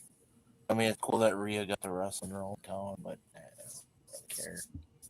I don't really care about Seth Rollins. I'm just more concerned about, like, why are we blowing this up so soon, you know? Yeah, Like, unless he really is I know just that- hurt and going to be out for a long time, I guess. Yeah. And I know Braun Breaker is definitely ready for the fucking #1 spot. I mean, he's a fucking superstar, but He seems more like a guy that Heyman would be with too. Like Seth kind of just doesn't really fit the mold. I mean, Seth can talk, and it just doesn't seem right.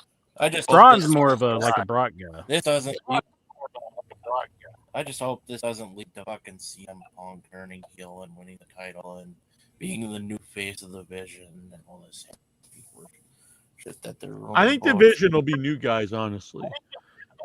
I think Braun will probably be like the face of it. I heard the one guy I heard is Theory's going to be part of it, and I was just like, God, what do they see in that guy? I heard Theory and I heard Theory and Oba family. Like what? I'll be right back. I'm having some technical issues here. Keep a hold of the show, interest. Oh, okay. They did take. Didn't Oba drop the title? Yeah, he did to Ricky Starks. Yeah. I did watch Bound for Glory too. That was my first time watching TNA in God knows how long, and that was a pretty damn good show, I will say. Pretty cool to see Mike Santana win the title. The Dudleys and Hardy Boys was good for what it was. I mean, you weren't going to get a 5-star match on the fucking Dudley Boys in 2025. But you know, Bully Ray on, they held their own. Jeff Hardy almost fucking breaking his own neck was fucking stupid. But the Dudley Boys retiring, and they even brought out Spike Dudley. That was fucking cool. Yeah, Spike was there. I saw the pictures of that. I was like, hell yeah, Old Spike Spike. got in the mix. Yeah, because for what I've heard, he's just like basically retired from the industry. So I'm glad to see him do something. He's like a financial advisor or some shit.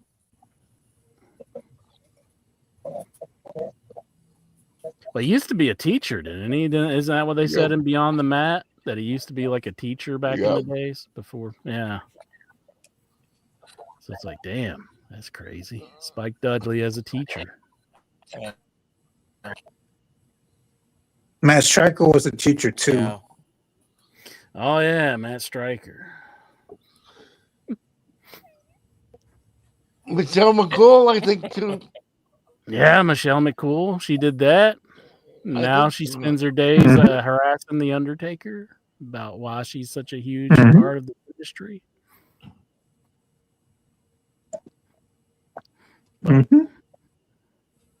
We lost. She's a part of she's a part of the LFG that recently ended, and I haven't seen one episode of the second season.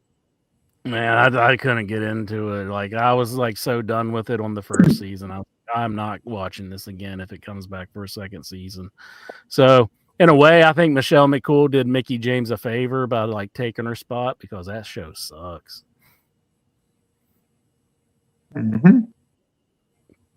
So yeah, I thought the first season was okay. Wasn't good, but okay.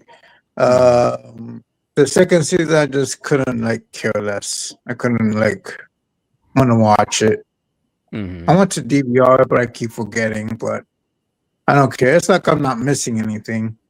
I heard one of the winners from season 1 was downgraded to Evolve because that person sucked so bad. He had a match on NXT, and then said, "Nah, he's not good." We just put him on Evolve. Boom. That's pretty bad if you win a contest and then you get stuck on Evolve. It's like, man, I want a contest here. You're sending me to like the show that nobody even watch. At least put him on TNA or something. If TNA will have him, I know they got to pretend like they don't own TNA, Yeah. but they basically do. Yeah, and he feels like they need to restructure LFG. I think they just need to cancel it and bring back like bring back the No, they documentary. should bring back.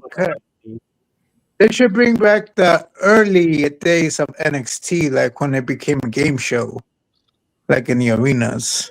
You mean I like enjoyed when they that. do it on SmackDown? Oh, like Yeah, when they when they had like yeah, there you go.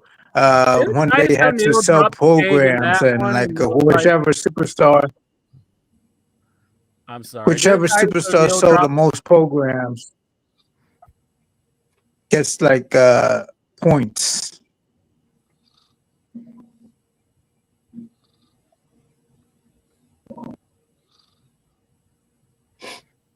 Sorry, had to talk to Joe. Mhm. He's restarting his laptop right now. Oh, Yeah, but well. So did you guys? Sorry, I came in so late. But oh, you're good. Did you talk about all the wrestling that happened? Not everything. I mean, we kind of skimmed over some stuff, so I'm sure you got some topics that we didn't touch upon. Well, I did a lot of watching. I so much watching that so Crown Jewel, Perth, Australia. I did my own predictions and got every single one of them wrong except Seth Rollins versus Cody Rhodes. I kind of thought Cody was going to lose. Somehow Seth was going to win. But then I got all the other matches wrong. Oh yeah. I thought oh geez. I wish I had the results here.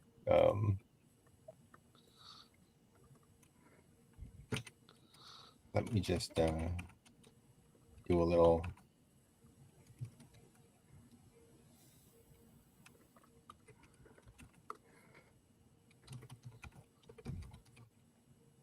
We're waiting, Stephen. Yes. Okay. Here we go. Here we go. Crown Jewel results. Okay. Yeah, I watched the show Reigns, too. yeah. So Roman Reigns versus what's his name? The Bronson Reed. Bronson Reed. I thought Roman was going to win this. I thought even though it was in Australia, Roman Reigns has taken this, and they had Bronson Reed beat him. Mm-hmm. Didn't because like the Usos got involved and they kind of screwed up the what Roman was into, and didn't Jay give him like a spear through the table? Yeah. So that made for a bad night for Roman Reigns. They're teasing dissension in the family, so that's probably where the storyline is going. Stephanie Becker versus Tiffany Stratton. I thought Tiffany was going to win this, but no, they gave it to Stephanie Becker. I was of the opinion when they're coming out, I was like, I think Stephanie's going to win just because she seems more like who Triple H is into, more so than Tiffany Stratton. But I think I got this one right. The John Cena AJ Styles match. I think I did predict John Cena was going to win it. That he had just lost to Brock Lesnar and got his ass kicked. So I thought, well, they're going to give John Cena a win, and they did. But I really enjoyed this match. The tributes, I thought this was fantastic. I mean, I was really into this.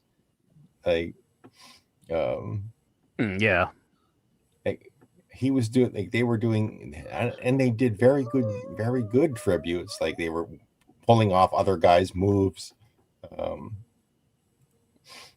Which one? I was surprised the most by the Walls of Jericho. And is that a telltale sign that Chris Jericho is going to be in WWE? Because John Cena did his move on AJ Styles.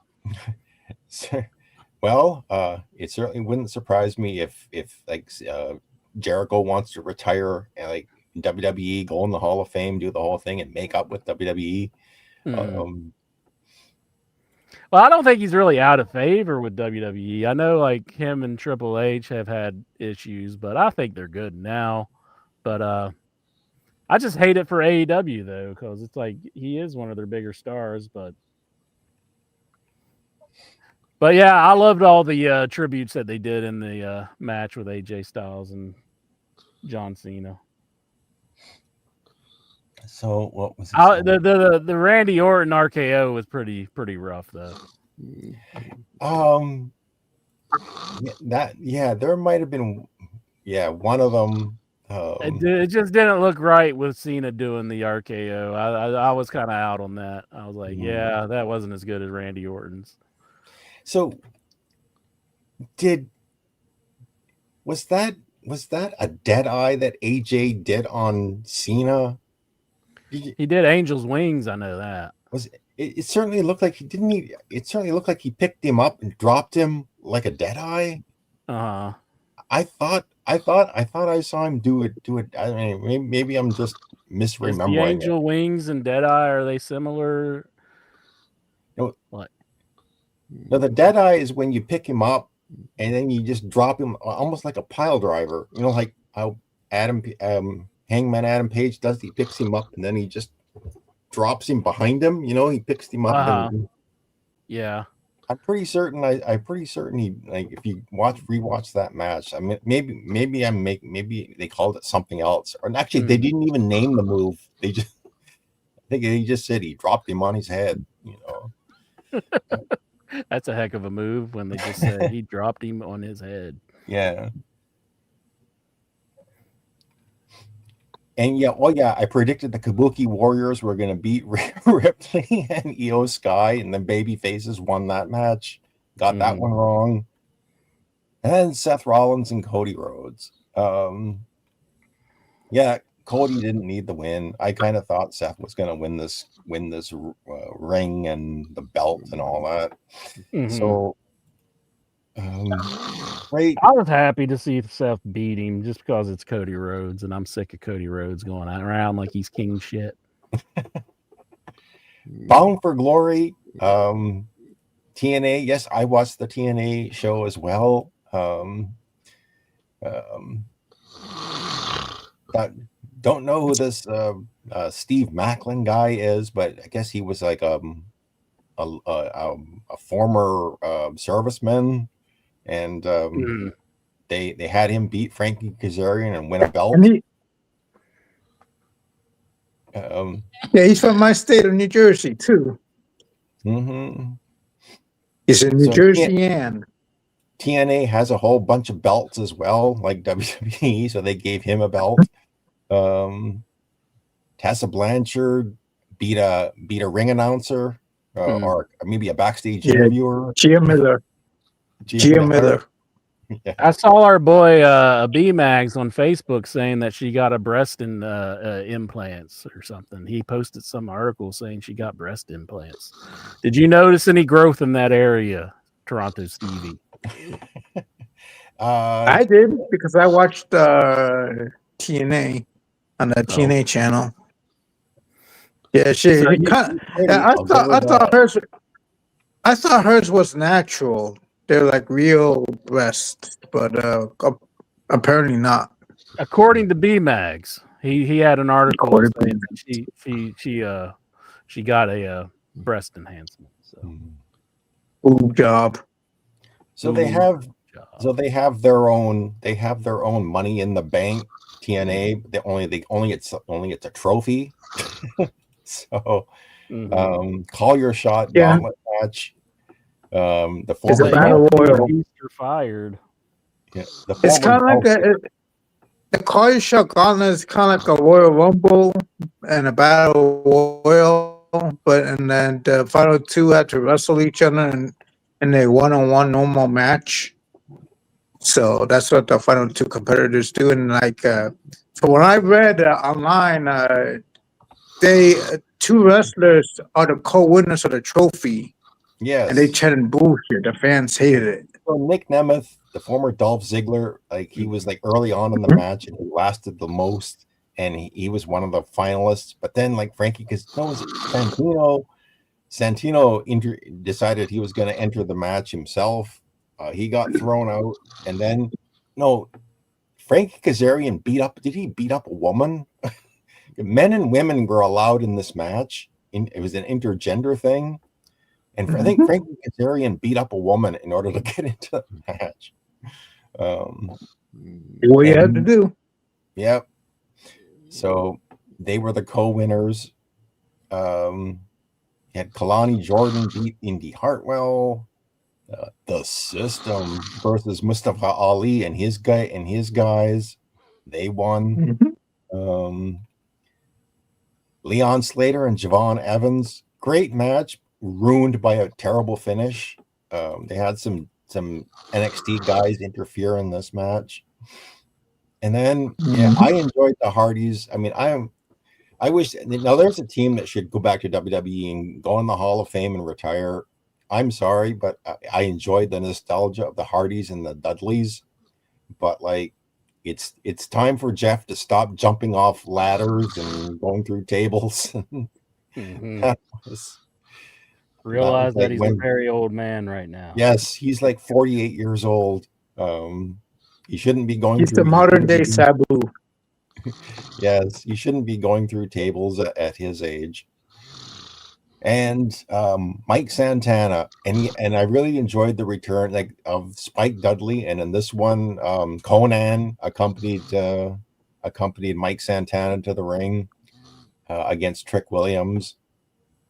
And that's Kim Kardashian? What's that? No, that's Kim Kardashian? That's Tessa Blanchard. Oh, that's Tessa Blanchard. That's the VMAX post I was talking about. Oh, okay. Blanchard got a boob job. I was filled in by BMAX. Oh, I thought you mean Gia Miller.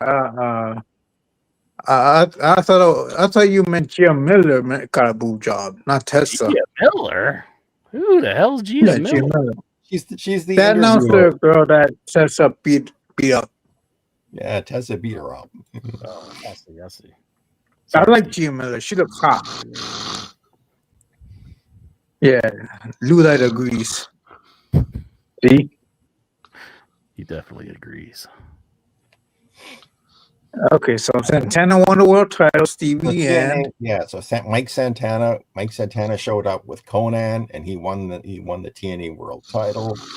Got bloodied up. Oh, so they let Conan do TNA now? Well, he did the entrance. He accompanied Mike Santana to the ring. Yeah. Huh. Interesting. Mike Santana got bloodied up right in front of his his mother. Some of his family members were there alive to see him win the title. Maybe it was a stunt family. Maybe it wasn't even his real family. It was just they just planted them in there. So they had both Dolph Ziggler and Kazarian showed up to try and cash in the trophy. And Elijah, the former Elias, smashed the guitar over Dolph Ziggler's head. And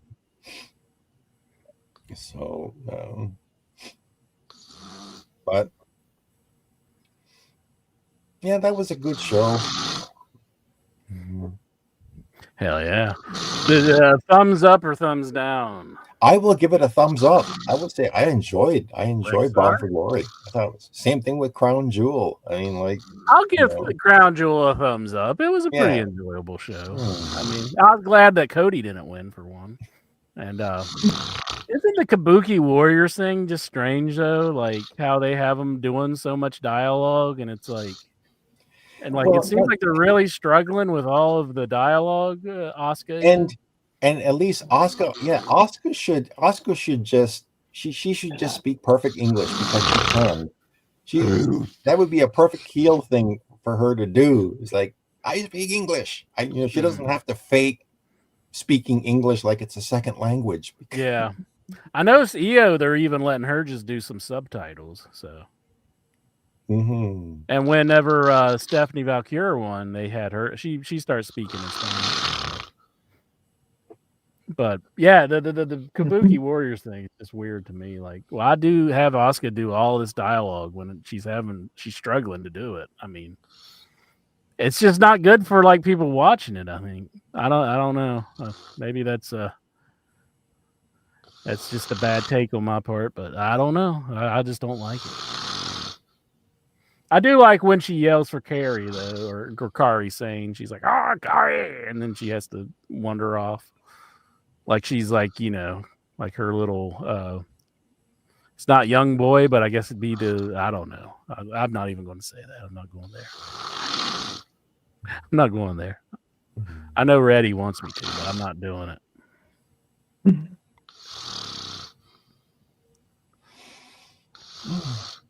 So other notes, Dana Brooke is retiring apparently. Ash by Elegance. She was the TNA Women's Knockouts champion and give up the belt. Why is she retiring? Like, is she's going to go do something else, or? I don't think it's retirement. She's just like injured or taking some time off. Or I like her new gimmick, Ash by Elegance, with his like manager announcing him, Ash by Elegance. Dan has a comment. She comes out with like, oh, I'm sorry, Dan Bouchard here in the chat room. He says it sounds weird having them talking to each other in English. They wouldn't normally talk to each other that way. He's talking about the Kari Sane and Asuka stuff, which is true. It is true. There was one time where they speak each other in Japanese on the SmackDown a couple of years ago, and like Asuka and Io curse out each other. Like they use F words and shit, and in Japanese. Oh, so maybe that's why they don't allow them to speak Japanese on camera anymore. Yeah, that flew over there. They revoked them. Denied. That flew over the heads of WWE management when they spoke Japanese and they spoke in cursing, and management like thought it was okay, and it's a PG. I used to hear the Guerrillas of Destiny guys, and whenever I would watch New Japan, they would just let the F-bombs fly over there whenever they were wrestling. They'd be like, "Oh fuck," and then just like anything, like while they were in the ring. And so maybe they're just paying back, the U.S. audience for using naughty words whenever we're in New Japan. So they're like, let's use naughty words in WWE. Exactly, Johnny Reddy. Konnichiwa. Domo Arigato, Mr. Roboto. Domo. Sticks. I am in hell. People don't realize that I'm multilingual, Yeah. You speak Portuguese too? I don't want to show off. I mean, I don't want to be obnoxious like that and start speaking Portuguese for everybody. It's Portuguese through blue. There's a man who's actually, he hails from Portugal. Well, part of his family does. It's just incredible. He's been trying to scam people out of money. That's what people are saying. Now he could have. This really could be a situation where he just left the hospital and he was in need of a ride. This could have happened. So I'm going to say allegedly he was trying to scam people out of money. Yeah. Do you all feel like Just Incredible deserves some of our bucks? Should we help out Just Incredible? Yeah, especially if he's been in a car accident. We should pitch in. Let's see what I got in here.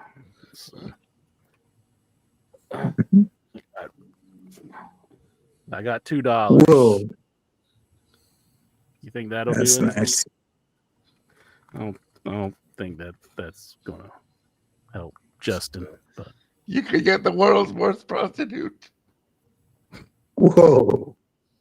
you never know. She might work hard for that money. So you better treat her right. Exactly.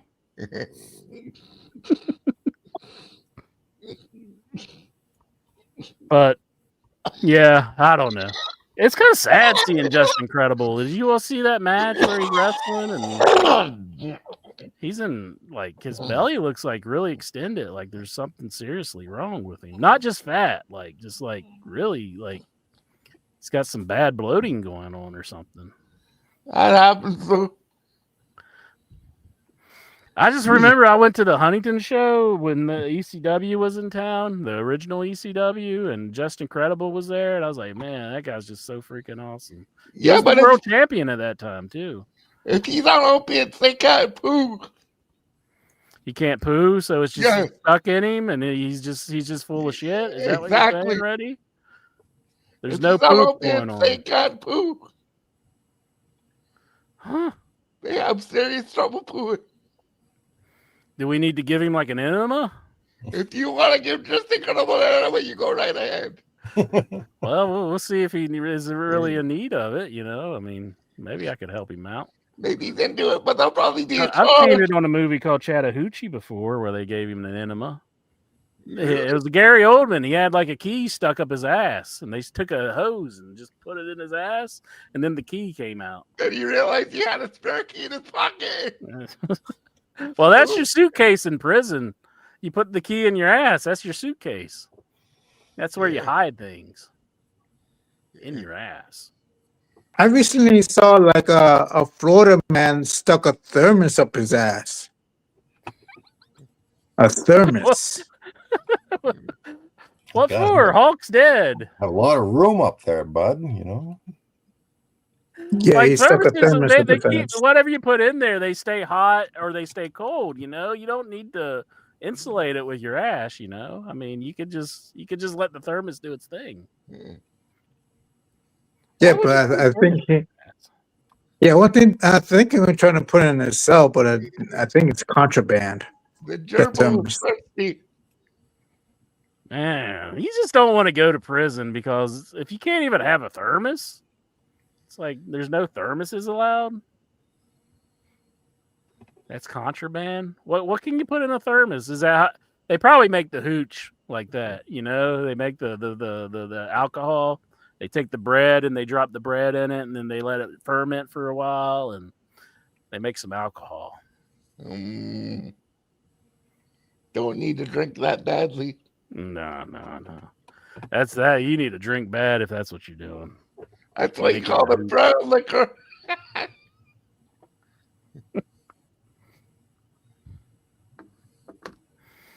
Bam. Toronto Stevie, you're a good man. God bless your soul. No thermos I up know. his ass.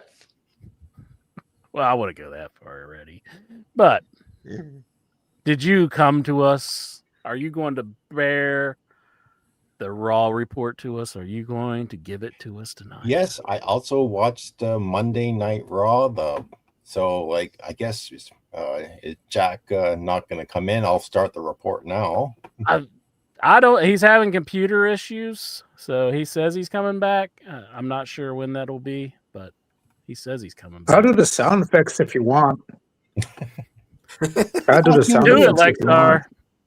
Hit it. Wait a minute. Okay, after a 2.5 hour break, it's time to start the Raw report. Yeah, fucking insure. Raw report. That's There you all go. the Raw report intro you need. That's pretty good, I know it by Lexar. heart. Good job. Raw report. So Monday Night Raw, they were still in Australia, Perth, Australia. So they If you wanted to watch us live, you had to get up at 8 o'clock in the 8 morning. o'clock just in the like morning. Sorry, I'm a devoted wrestling fan, but I cannot get up at 8 o'clock in the morning to watch wrestling. So So they do a review of Crown Jewel, recap of it. CM Punk winning the main event. CM Punk winning the main event. Oh, sorry, I You got meant Seth jumped ahead Rollins. here. Sorry. So they have you been drinking the hooch, Steven? No, I'm getting ahead of myself here. So Seth Rollins winning the ring and the title, the ceremonial crown jewel title, and they actually start off Monday Night Raw. So this week on Monday Night Raw, Braun Breaker and Bronson Reed. Well, Bronson Reed was serving a lot of salami this week, and we'll get to that. But Rollins comes out. He's in this long coat, and he's wearing the crown jewel belt. He's carrying the world title. He's got Paul Heyman and the Brawns with him, and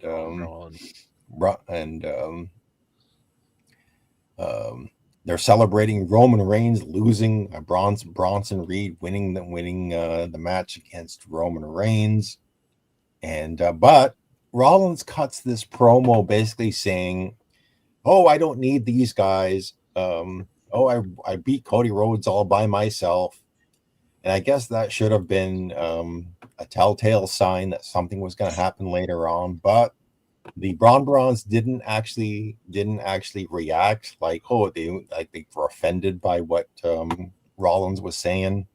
So there was no hint of what's going to happen later on. But that he cut this promo like that, and then we come back from the commercial break, and it was like Dominic Mysterio, and he's gonna defend the title against Penta, and I think that was the opening match of the. Was that the opening match of the night? Was the Intercontinental title match? Dominic Mysterio defending against Penta. The crowd was really supporting Dom. They were. I could hear some cheers, visible cheers for Dom in this match. But Penta couldn't get the job done. I do. So Rusev, at one point, Rusev comes down to the ring to try and just do a distraction, but Penta, for some bizarre reason, decided to do a plancha and take him out. And Dom, so Dom goes to ringside and he grabs these belts, and he managed to steal the timekeeper's hammer, and he hides it behind one of the belts. And so he gets in the ring, he throws one of his belts into the ring. The referee grabs the belt, turns his back. Dom puts the timekeeper's hammer into his boot, and he gives Penta a 619 with the hammer in the boot in the face, and wins the title, or wins the match, and retains the title. And then he gets rid of the evidence afterwards. He goes back and just throws away the hammer. But I think he went back to the ring timekeeper's area, but he got rid of that. And good cheating all by himself. That's the kind of cheating I kind of prefer. I'm so sick and tired of all these distraction finish cheat matches where you got it. I mean, it's like lazy booking, kind of.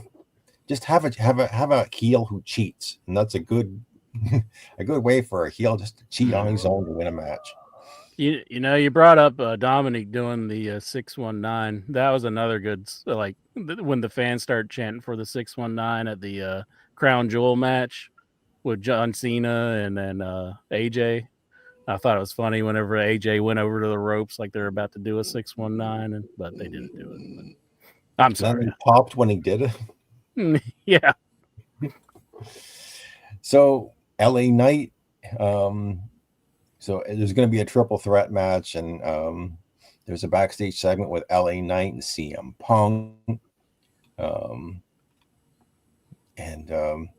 So Asuka, here's a backstage segment with the Kabuki Warriors. Asuka is angry at Kairi Sane for losing. I think she wants Kairi Sane to fix this dishonor in a match against Rhea Ripley. Coming back from the commercial break is the actual match itself. Rhea Ripley versus Kairi Sane. Rhea Ripley gets the big crowd reaction. So she loses. They win at Crown Jewel. And same thing here. You have Io Sky at ringside with Rhea Ripley, and you have Kairi Sane at ringside. Asuka at ringside with Kairi Sane, but nonetheless, it was Rhea Ripley hitting the Riptide and then just dropping Kairi Sane and pinning her rather decisively to win the match. But Asuka immediately attacked them when the match was over, and I think it was they rolled out onto the table, and Asuka hit a DDT on Rhea Ripley and stood tall over Rhea Ripley to end that segment. Coming back from the commercial break, backstage segment with the Usos. Jay is in the main event, and Jimmy is gonna take on Bronson Reed, and that's the next match. Here's the first serving of salami. Jimmy took on Bronson Reed, but Bronson Reed just dropped him, went to the top, hit a salami splash. So Jimmy had his ribs taped, and I think he got taken out. Are you calling the salami? Is that what you're doing, Toronto Stevie? Well, it sounds better. I guess it does. Salami rather than tsunami. I think salami. First serving of salami goes to Jimmy Uso. And then Braun Breaker. So Braun Breaker was taking out. Was it Jimmy Uso was at ringside, and Jay. So Jay finally, after Jimmy got beaten up, Jay came down to try and save his brother, but then I think the Brawns came up and. I think wasn't there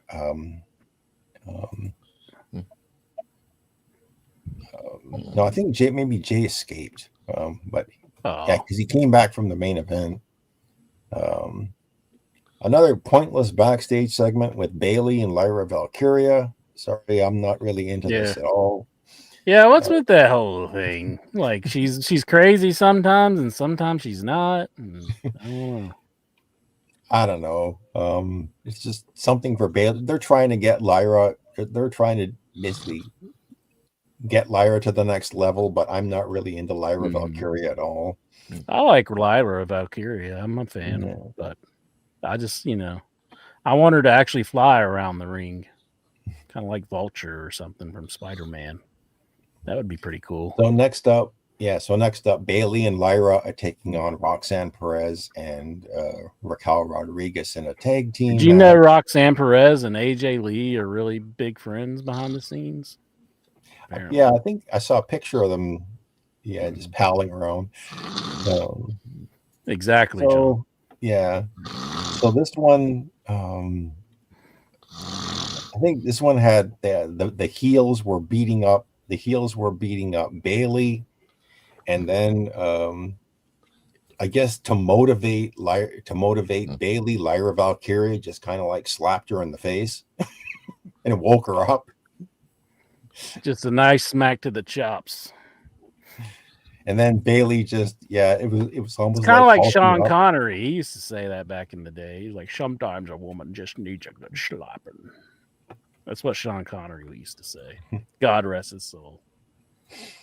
So Bailey, she kind of woke up and then she just grabs Roxanne, hits a rose plant, drops her and pins her. So they win the match. We get a backstage segment with Seth Rollins and Paul Heyman. And finally, there's Adam Pearce. So he showed up. And there was a backstage segment with AJ Styles talking about his match against John Cena. But AJ, he and Dragon Lee want to take Judgment Day, and so maybe they're gonna get a tag team title match next week, I think.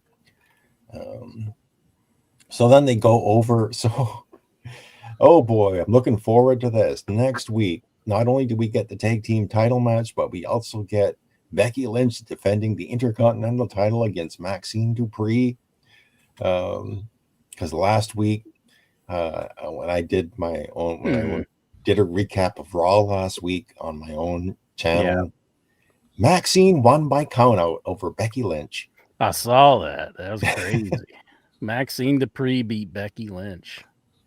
So like the TKO people really don't care about the wrestlers. They're just like, well, just let Maxine win. It's like, that's insane. So I fully expect. I was expecting Becky to just kind of beat her in like 30 seconds, including entrances. Yeah, slap on a disarmer and beat her. That's probably what's going to happen next week.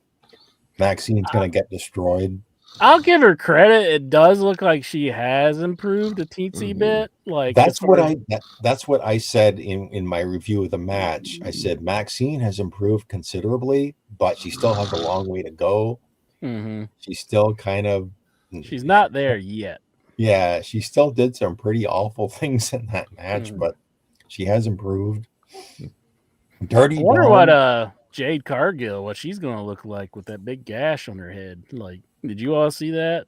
How she was all cut open on her forehead? The SmackDown match. Did you all miss it? Anybody? Oh, why don't you type that in Google? Jade Cargill's gash. Let's see Jade Cargill's gash here. See what comes out.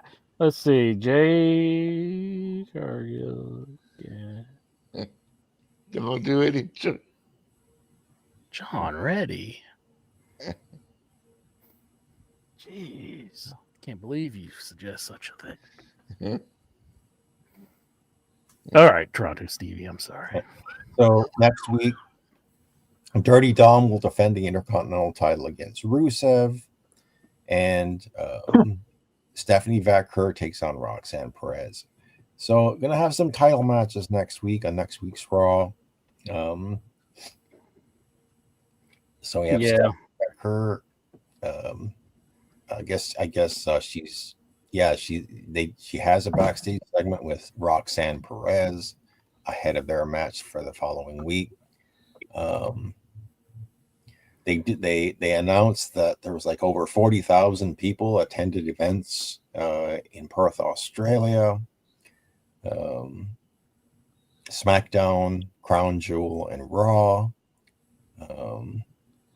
And then I think we get to the main event, or is that the main event next? Oh, the number one contenders match. Yes. So sorry, I got ahead of myself earlier. LA Knight versus CM Punk versus Jey Uso. 3 baby faces vying to see who's going to be the number one contender for the World Heavyweight title. Once again, yet another win for CM Punk.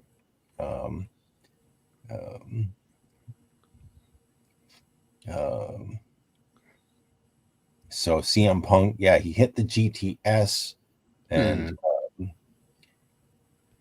so if it isn't bad enough that he screwed him over at WrestleMania, where he got the main event and Jey Uso was the curtain jerker, now he's screwing him out of his rematch. Real good on you, CM Punk. So CM Punk is in the middle. Everything happened. The big thing was the post match. CM Punk is in the middle of the ring. Braun Breaker. He speared first. He took out Jey Uso, speared him, took him out. And then he speared LA Knight. So the other baby faces got taken out. LA Knight and Jey Uso got taken out with spears. And then Bronson Reed and Seth Rollins came down. But no, actually it was Bronson Reed and Breaker who did all of the damage, taking out the baby faces. And then they all encircled the ring. CM Punk was there by himself and no one else was there to help him out.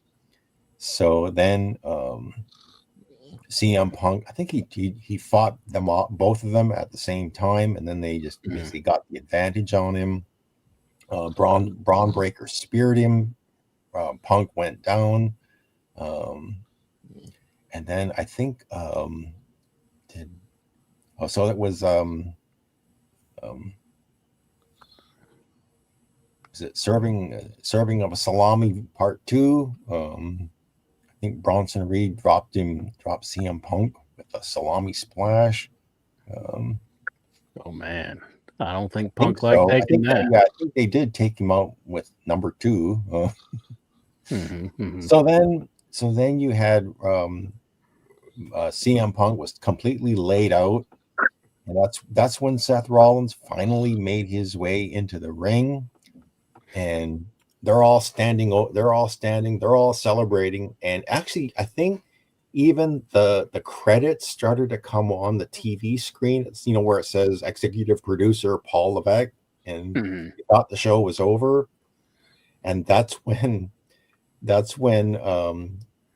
Braun Breaker went into the corner, and Seth Rollins is kind of standing in the middle of the ring. And then he turns around, and that's when Braun Breaker just speared him. And Michael Cole is all freaking out over what's going on. And so then Braun Breaker looks at Bronson Reed. They kind of have a little chat about, and then Bronson Reed decides to get Seth Rollins.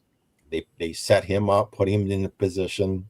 And then it's serving of salami number 3 to Seth Rollins. Salami splash to Seth Rollins. Seth Rollins takes it, and yet another one. And so it's the Brawns. Then look at Paul Heyman. And even at this point, I was kind of wondering, are they going to beat up Paul Heyman? Are they? They don't know what But I guess Paul Heyman is kind of like a reluctantly gonna side with the Brawns. So so he raises their hands in victory as they stand over Seth Rollins. So I don't know whether this once bitten, twice shy. I don't know whether this injury to Seth Rollins is legit, but if he is having surgery for real, yeah. So I was reading something online. I'm not sure. Again, I don't know if this is real or not, that he may be just giving up the title. Oh, that's lame. Yeah, because he should lose it in a match. Even if it's a squash, even if it's like a quick one. I mean, they kind of did that to fool us. Why can't they do it whenever he's really hurt? Yeah. Just really make him come out there and just drop it. But that's, we'll see. We'll see you next week. Because if the idea is just basically write off Seth Rollins, he's injured, he's going to be gone for real. Okay, fine. But at this point, Seth Rollins really is very unsympathetic. This is supposed to make him a baby face. It's No, I want to see him get beat up. I want to see Punk beat the crap out of him. I still do. So, yeah, it's going to be hard to start to like Seth Rollins at this point. Like, how are they going to get that done? I mean, because I don't know what other direction they could take with him. So, unless you do the Seth Rollins gets beat up by everybody and he doesn't have any friends, and then you get some sort of segment where he's almost on his hands and knees kind of, and he goes to Roman Reigns, and kind of like when Roman turned, he had 3 years as a heel champion, and then they finally turned him, kind of like that, So what? But still, he's terrible as a babyface. Yeah, he really is a rotten babyface. When did they know that he was hurt? Did he get hurt at the Crown Jewel match? Or So apparently that's it's online. Is he was hurt during his match against Cody Rhodes? Oh, I bet it was that Cody Rhodes' fault. He probably screwed something up and hurt Seth Rollins. That's how I feel about it. Everything's Cody Rhodes' fault in your eyes, right? Isn't it? Yes, everything. Everything. Even everything outside of wrestling is Cody Rhodes' fault. Like Walmart not being open for 24 hours. It's Cody Rhodes' fault. I want to go to Walmart in the middle of the night, but I can't do it anymore. School shootings is Cody Rhodes' fault. I don't know if I'd go that far. Come on now. Jeez. Walmart. Let's not get too real here. Walmart has had these WWE figures for sale, $30 Canadian for like LA Knight and a lot of LA Knight, Kevin Owens, Steve Austin, but none of the big names. There was a CM Punk one there. I thought for $30, maybe I should get a CM Punk figurine but I went to Ollie's and they had they had one Austin. They had like a shitload of like Batista and Seth Rollins. They had 2 Cody Rhodes, but like just only one Austin. And I bought that figure, but it wasn't even that cheap really. It was $10. It was like, but I think it was like one of the lower end series. Let's see. Here, I got a picture of it. I was buying it for somebody. And, wow. And that was awesome. Doesn't it seem kind of steep though? $10. And it was like 12. No, not really. Not really. I mean, you could get an AEW Fight Forever video game for like under $10. So. Oh yeah. Actually, under $5. It's on some Walmart. You gotta get that dig in, don't you? Like, sorry, you're like, yeah. No, forever it's video real. They're just giving it away. Yeah, AEW announces that Xbox, you could play Fight Forever for free. I think for a week or something like that. Yeah, there you go. I think it expired though. Mm-hmm. Now you have to purchase the game. That's how it is. Yeah. That's wrestling. Video game. Well, we got questions. I don't know if Jack's ever coming back. Should we do the questions or wait till he comes back? Or what do we do? Let's do the questions. Yeah, go with the questions. Question time. Question time? It's question time. Let's see. I can't show the video that Brian Matthew Clutter, but he said, "Are you intrigued?" So I'm not going to answer that one because we can't see the video. But Tyler Stevens, our man from Canada, also known as T-Bone, he wants to know, if you were to form a Survivor Series team of any wrestler alive or dead, who would you pick?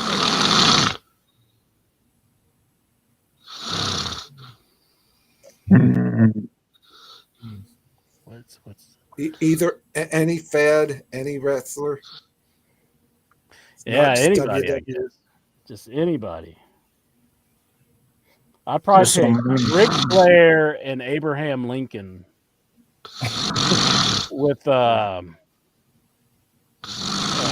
probably Buford Pusser. He used to be a wrestler. Who else? Who else can we get in here? Gorgeous George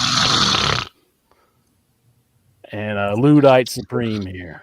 We'll put them all together for a Survivor Series. That's going to be my Survivor Series team. His snores could distract people. They'd be like, "What the hell was that?" And then Ric Flair would just like poke him in the eye. Yeah. There you go. It's a nice, like sound weapon. Luddite snores. They had that like the people who were like held up in the house at like it was like Waco, Texas, and they started blasting music at them to drive them nuts, but it didn't work. They didn't leave the house or anything, but they did decide to burn it down. Jack's back. Jack is back. We were starting the questions. Oh, I'm sorry about that. I had a lot of problems, but I think I got it all running very good here. Whoa. John Reddy's really into this. There we go. I'm sorry about that. I haven't used my laptop since last week, and then it just all just froze up on me, but I think I got it working now. I think the laptop is sending you a message, Jack. Well, buy me a new one. We asked the second one because I couldn't do the first one that he has, the Brian Matthew Clutter, Are You Intrigued? Because there's a video that goes along with it. Welcome back, Goosey, by the way. Let me go grab. You want me to ask another one before we you get the first I wasn't one? here, Tyler, so no one else could hang up. I'm here now.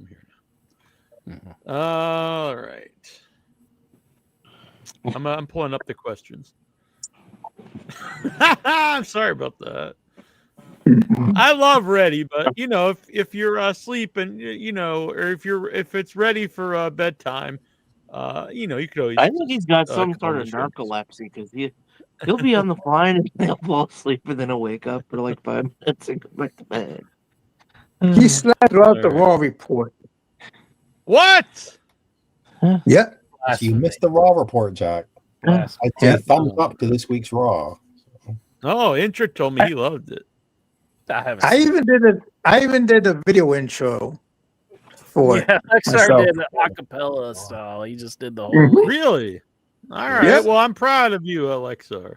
Kitty cat. Thank you. Right, do you want me to do it again? Do you want me to do the again? Save it for next week. But here's this video here. Okay. He says, "Are you intrigued by this? What is this all about? What is this? Come on." Oh, I think we Pervert Lexar. Whoa! I just evicted that horrible pervert Lexar.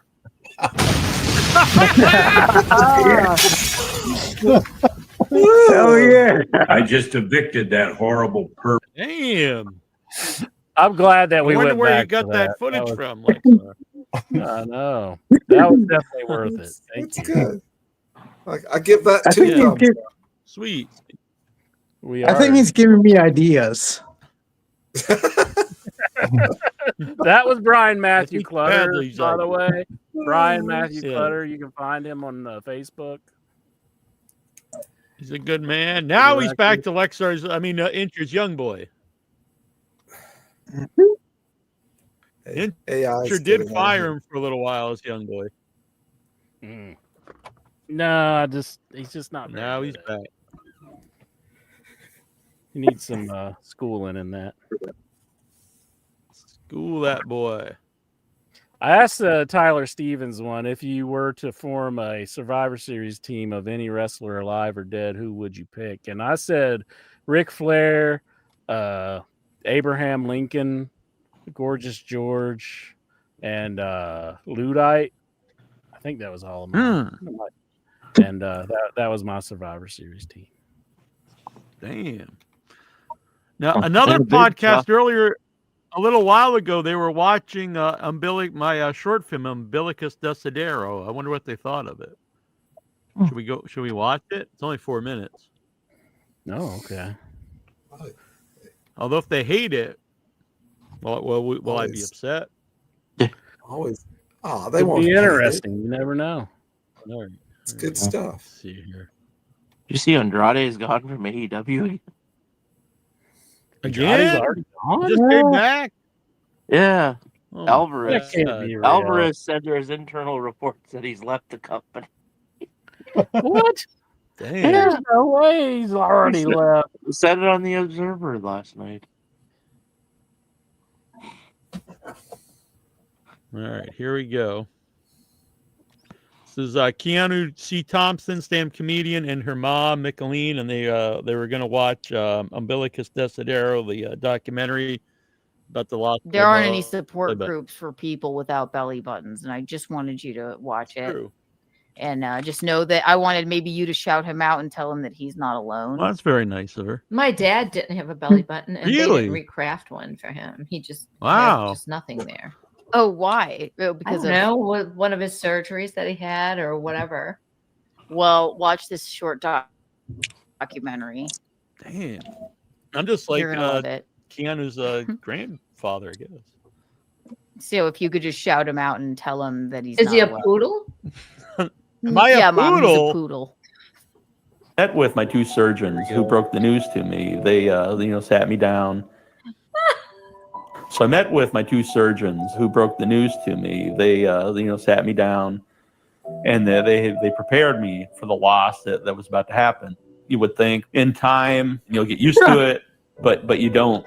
They try to tell you that you're going to be able to live a normal life as you can, but even then you can't really imagine just the trauma. My name is Neil Jones, and I don't have a belly button. So I knew in advance that I was going to lose the belly button. It probably would have been better if it was just a freak accident. So I tried every day to, which you should every day, live it like your last, like this is my last day with my belly button. People who, get amputations and they have the phantom pains and like you think, you're shaking your left foot and it's not there. And it's the same way. It's like, I think there's lint, but it's not there. I It was think with there's me a since lint, birth. but it's In not fact, there. it's a connection. That's right, Mom. Yeah. Imagine you're just going for some lint and it's just not there. Yeah, it's a phantom pain injury. Instead of phantom pain, it's just phantom lint. To my mother. And now that's gone. I used to have 2 sons. Now I have 1 and a half. So Friday, Sad. She's crying. She's was laughing the about my surgery. mom. And crying. you're nervous from any surgery. And you want to start to prepare yourself then? You're like, I know my belly button will no longer be with me. Or do I want to savor these last precious moments with it? Like to say goodbye, because sometimes people don't have the chance to say goodbye to their loved one. And again, that's almost harder to know that it's going to go away. They say count back from 10 when you're going into the anesthesia from surgery. And even before you get down to 1, you're out. This is a heartbreaking And documentary. It was Even 24 hours 9 minutes. later when I wake up, but it seems like seconds. Brings back And in those some painful seconds, memories. it went from I was a whole human being, I was a whole person. Me and my belly button were together, and then it was gone. And it was gone forever. It's not a belly button vacation. The patient in question didn't even need his belly button removed. I just did it. So now I'll enter a room, a restaurant, even the supermarket, and even though people will be fully dressed, and I'm glad I don't you're know yelling for at her sure, mom not to laugh. in my mind I know they all have belly buttons. That just eats away at me because it's like am I not a real person anymore? Am I not a full human? Because I'm less than everyone here because they all have belly buttons. guy And then you bullying get angry me because you like That's how do injury they is when we know meet how up, lucky too. they are? I've not even ever been that around him most without his people just belly take for button. granted, and then you start to get bitter. Well, one way that like a heroin you won't addict even is see me very since lucky. I don't have a belly They can button. find people who You refuse to who be in the same have room with me. gone through the same experience, and they can share that in support groups. And so I looked for that. I can't find it. I looked throughout my whole town, in neighboring towns throughout the whole state.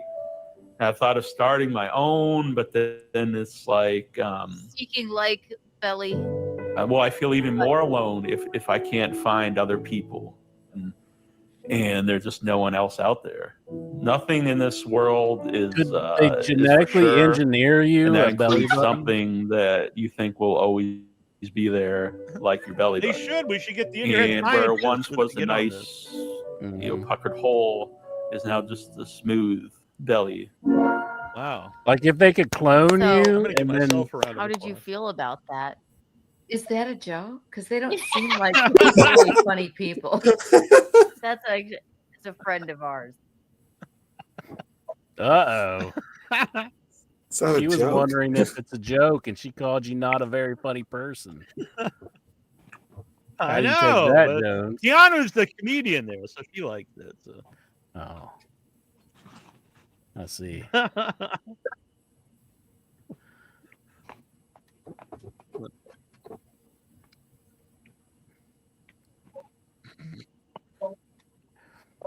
All right, Incher. So that's Yes, my sir. new friend, Incher Keanu Thompson. She calls me brown sugar because I'm too sweet to be nasty. Oh. You're not a fan of Nasty Neil either. Well, I right. I guess question I were we like at? Let's see. Let's see how I ask it. If you were to pick the nose of any wrestler alive or dead at Survivor Series, whose nose would you pick? Brian Matthew Clutter. Best documentary. My answer would be Triple H, because you know you got to pull a big one out of that snaz. Triple Yeah, H. you could get your booger. whole arm up there. Yeah. You could probably like fist his nose. Like, what are you doing? I'm putting your whole fist up my nose. That's a good one. Yeah, I'm trying to think. Anyone else have a really big nose? Any nose you ever try to get into, Lexar? You into nasal? Maybe Big Show's. Nasal play. Big Show. All right. Well, it's a big show. Big Bad show tonight, y'all. Mark Henry. It's the Mark White, yeah. I mean, no, it's Paul White, Paul y'all. White. Here comes Paul White down to the ring, y'all. Oh, yeah. It's the AEW tribute Meltzer song. closed by saying Andrade is still booked for Puerto Rico, where he's expected to challenge for the WWC Heavyweight Universal Championship. So is he really gone? Is what Goosey's saying true? Is he really gone? Alvarez says he's mysteriously disappeared from AEW after debuting. This guy's got some serious problems if he's just disappearing like that. Not you, Reddy, but Andrade. Reddy, are you awake? Yeah. I play Monopoly. Play Monopoly? Yeah. Yeah. I've seen people play Monopoly before. They don't play Monopoly like that. Go to jail. Do not pass go. Do not collect $200. I mean, just like my dad. Damn, your dad's in prison? He's in the big I never house? knew him, but yeah, he was. I never knew Wow. him. I'm sorry to bring up such a painful memory. I never knew him. It's like your dad. All right. Right? Well, what kind of Yeah. crime did he commit? Is it really bad, or is it? I know I didn't ask that much. I think You don't you're know? wrong. I'm going to look him up. Is his last name Reddy? Not his real last name. That's what she said. He got it from his own stepdad.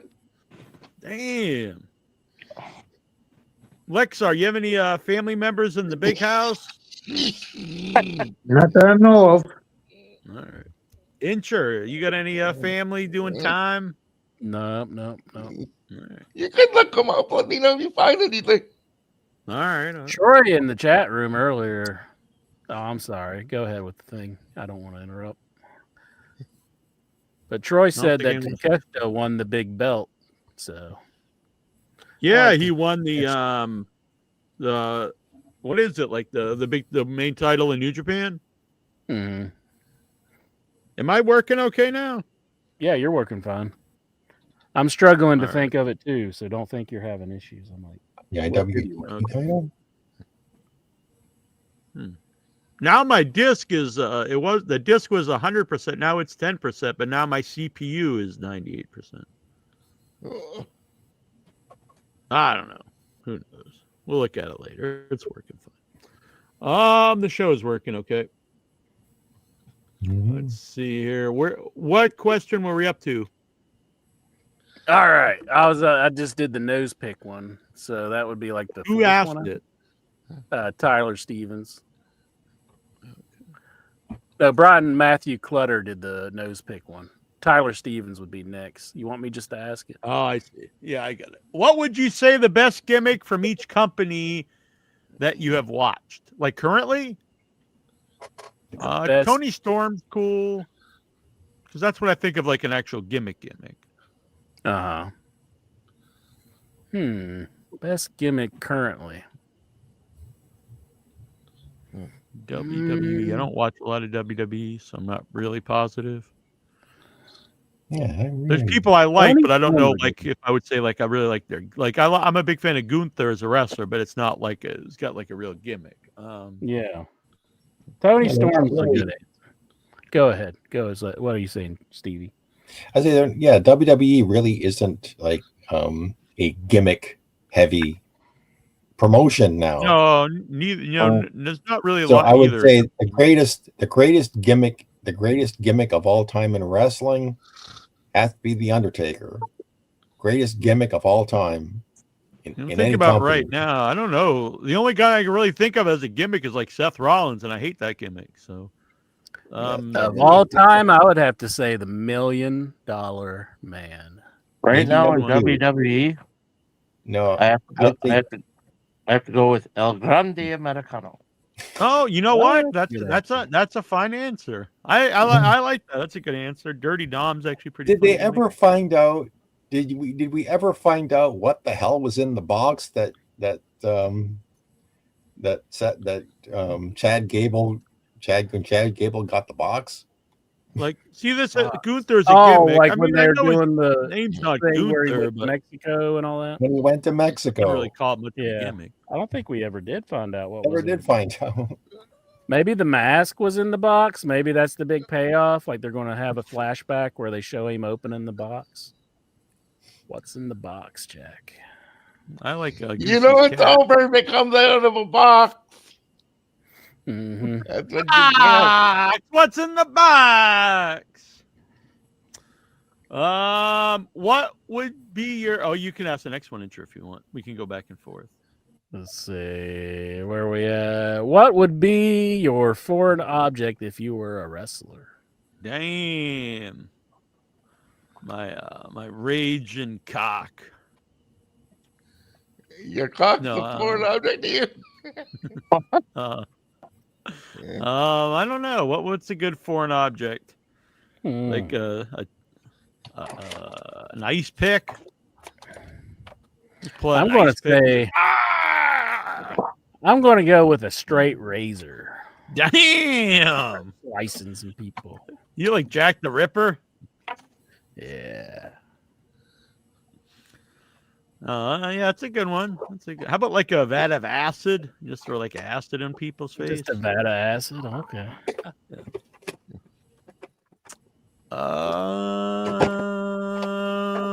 Who were the nicest, best interview you guys have ever done, and who were the absolute worst? The nicest, honestly, probably like you'd have to put Terry Funk up there, Gary Hart.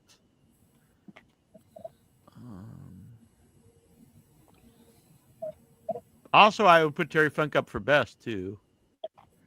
Mm-hmm. The first couple pallbearers, honestly, the third pallbearer, I didn't think he was as nice offset, but looking back, he may have not been very well health-wise either. So, you know what I mean? Yeah. But there was definitely a big change in him personally from our early days to early. At the time, I thought it was because he had come back to WWE and like it was almost like now it's like, oh, I don't want to really talk, because he even kept calling us marks, which was not something he did back in the day. But again, since he passed away not too long after that, looking back, he might not have been in the best of health, But just for nice, honestly, Terry Funk was always very nice to us. And honestly, Sid Vicious, when he would come on the show when like a guest no-showed, like Razor Ramon and stuff. And I know he had problems with other people, but he couldn't have been any nicer to us, I don't think. Sid. So yeah, Sid. I really wish we would have done more Gary Hart. More with Gary Hart. He was really nice. Yeah. And really seemed to like us when we met him in person. It was kind of like a little disappointed we didn't have him back on. Yeah. The absolute worst. Oh, go on, sorry. Yeah, when we met him in public, yeah, he really wanted to come back on. So the worst, yeah, absolute worst interview. One Warrior Nation was pretty bad. I mean, like, the one thing we were going to ask him about, he goes, "You guys can't talk about that." And that's how he contacted me. He contacted me. I think it was not Facebook. I think it was MySpace, and he pitched this thing that he was back in the day when the Warrior would no show, he was hired to just be the Warrior and things. And so I knew at the time, I was like, either he's full of shit and this will be funny, or maybe there's some to it. I don't know. And it'll be an interesting story. Either way, I can find that entertaining. But then we have him on and he won't talk about that. Now, if we contact him and want an interview, it'd be one thing. But he pitched this. This is why he wanted. This is how he pitched coming on. He was going to talk about this. So, yeah, that's got to be way up there. Yeah. And White Trash Johnny Webb. I figured you were going to say that one, so I kind of just let you have it. I don't say he's the worst, but I think disappointing was Barry Darsow, because he didn't really seem to want to answer stuff, and he seems like a good guy. He's got a book out, so maybe we could get him back on someday. But I wouldn't put him near the worst. The worst is definitely those few we mentioned. There's probably some other ones. I mean, the worst guy is probably Buck Zumhoff. What about the one where the one-legged guy started yelling at you? Who? The one-legged guy that started yelling at us? Yeah. That going? Oh, that guy. Was all right. He was fine. No, Jesse Neal, really. Yeah, Jesse Neal. That's a great one. It is great. Buck was the worst. Honestly, as an interview, I don't think he was the worst. I don't think he was creepy, but I can't really say he was the worst. But if you put in all like everything around that, it's a very creepy interview when you consider that he had his daughter on the show and was calling her the Virgin and everything. Very creepy. Very creepy. That's a good question, though. Like, anyone else here have an answer for the best, nicest, or worst interview on In Your Head? Lexar, I'm still waiting for you to interview Joey Styles and Mike Tenay. Either one's possible, I guess. I had Joey Styles' contact. I used to talk to him regularly before he went to WWE, and then Mike Tenay. I think that's probably a doable interview. I bet he wouldn't want money or anything, so maybe we could get Mike Tenay on. Mm-hmm. Cool. And sure, the next one's your young boy, Mike Brian Matthew Clatars. Would Incher like to read the promo he cut on Alvarez so we can feel his emotion? And I guess it's like, the guy that everybody says looks like me, the Paul Walter Hauser's all mad at Alvarez. Really? Yeah, because I guess Alvarez was bashing him, but I don't know. It doesn't really like. I don't know. I don't feel like reading it. Is that guy a wrestling fan? I'm not sure what he's mad about. Let's see, because I guess they were talking shit about him doing stuff, but he just basically cuts like a little promo. You want me to read it? Like the main, I think the main thing is like let me fill in the gaps for the Wrestling Observer. I am the guy who recapped. Well, first of wrestling all, I from- disagree with this first part, though. He says Brian Alvarez, the intimidating husband of the duo, because I would say Meltzer is definitely the alpha. Oh, he's talking about Vinny, like Brian and Vinny is who he's talking okay. about. All right. Yeah. Yeah, that's fair then. That's fair. Mhm. You can go on then if you want to read it in your own voice, since it's your own promo. I'm not Paul Walter Hauser. What? If I was Paul Walter Hauser, I'd have a big Golden Globe right now. I heard you were Doogie Howser. I'm not Doogie Howser either. That's a funny that I do name. Doogie Howser, MD. But okay. Brian Alvarez, the intimidating husband of the duo, goes off passionately about the minutia and the monumental, while Vincent Verhey waxes trepidatiously like an emotionally abused housewife, as to not upset Brian's staunch take on literally anything. Wow. Anything. Yo. What's up, Tyler? What up? Tyler. Is this a different Tyler from... Oh, this is Tyler Helton. This isn't Clearwater Chad, is it? No, Tyler. What's up, Tyler? What's up? You a wrestling fan? You been around in your head before, or you new? I kind of knew. All right. okay. Well, it's good to meet you. Welcome to the meet you. Headyverse. Do you feel like you made the biggest mistake of your life? You're like, oh my gosh. I should have never called. Who's your favorite current wrestler?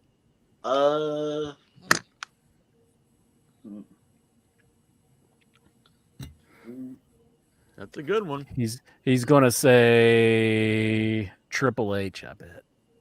Zach Amico. Tony Khan. Cody Rhodes. Tony Khan don't wrestle. He's gonna Io say Sky. Solo Sikoa. Oh, hey, there you go. I like so. Intra's rock hard right now. Butch Reed. I like so many emotions, like AW, WE, TNA, New Japan. Yeah, a lot of stuff going on. There's a lot of wrestling out there right now. Horace Hogan.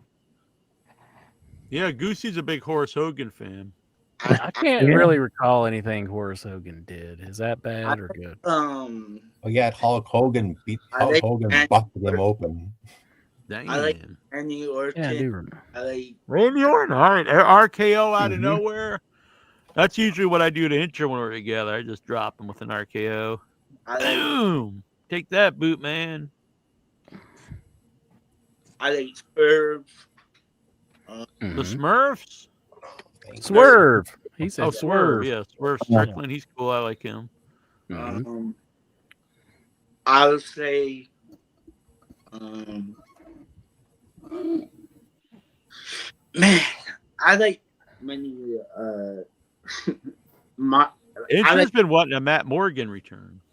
I don't want no Matt Morgan return. Are you crazy? Blueprint. You're the one who was all interviewing him about the cards. You're like, I can't wait to talk to you. About cards. Yeah, that's going up there as a best interview when I interviewed Matt Morgan about baseball cards. That's pretty great. Oh, you know who the worst guest, honestly, now I think about it? It's Batista's daughter. And your boy set that one up. Yeah. Al Ulb. Not my boy. By far not my boy. In their latest recap, they made sport out of questioning my having appeared in the pro wrestling scene while pointing out everything from my lack of style to my ability to broadcast well. Then, what? All right. I say, Then oh, they no. broached the what? I think Hold you took You're it good. off. All right. Then they broached the topic of my wrestling. Now, some guy who looks like if a fart were a person. Damn, they were way rougher than I was on them, Incher. Mm-hmm. Chimed in about me wrestling the bad boy Joey Janela in Seattle and claimed I got my ass kicked. Let me fill in the gaps for the Wrestling Observer. I am the guy who repped wrestling from PWG to Clint Eastwood. I am the guy who helped wrestlers get agents and managers and offered advice on self-tapes, acting choices, and screenplays.